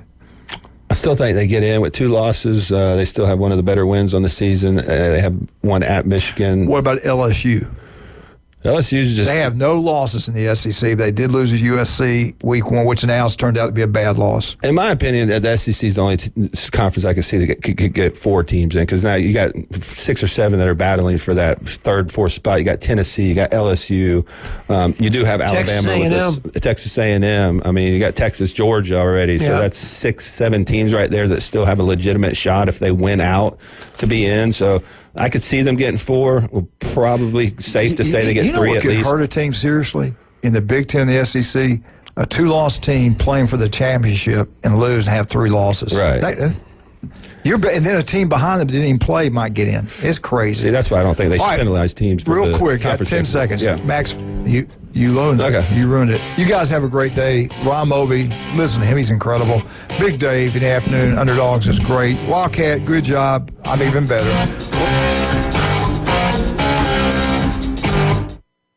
ESPN Northwest Florida.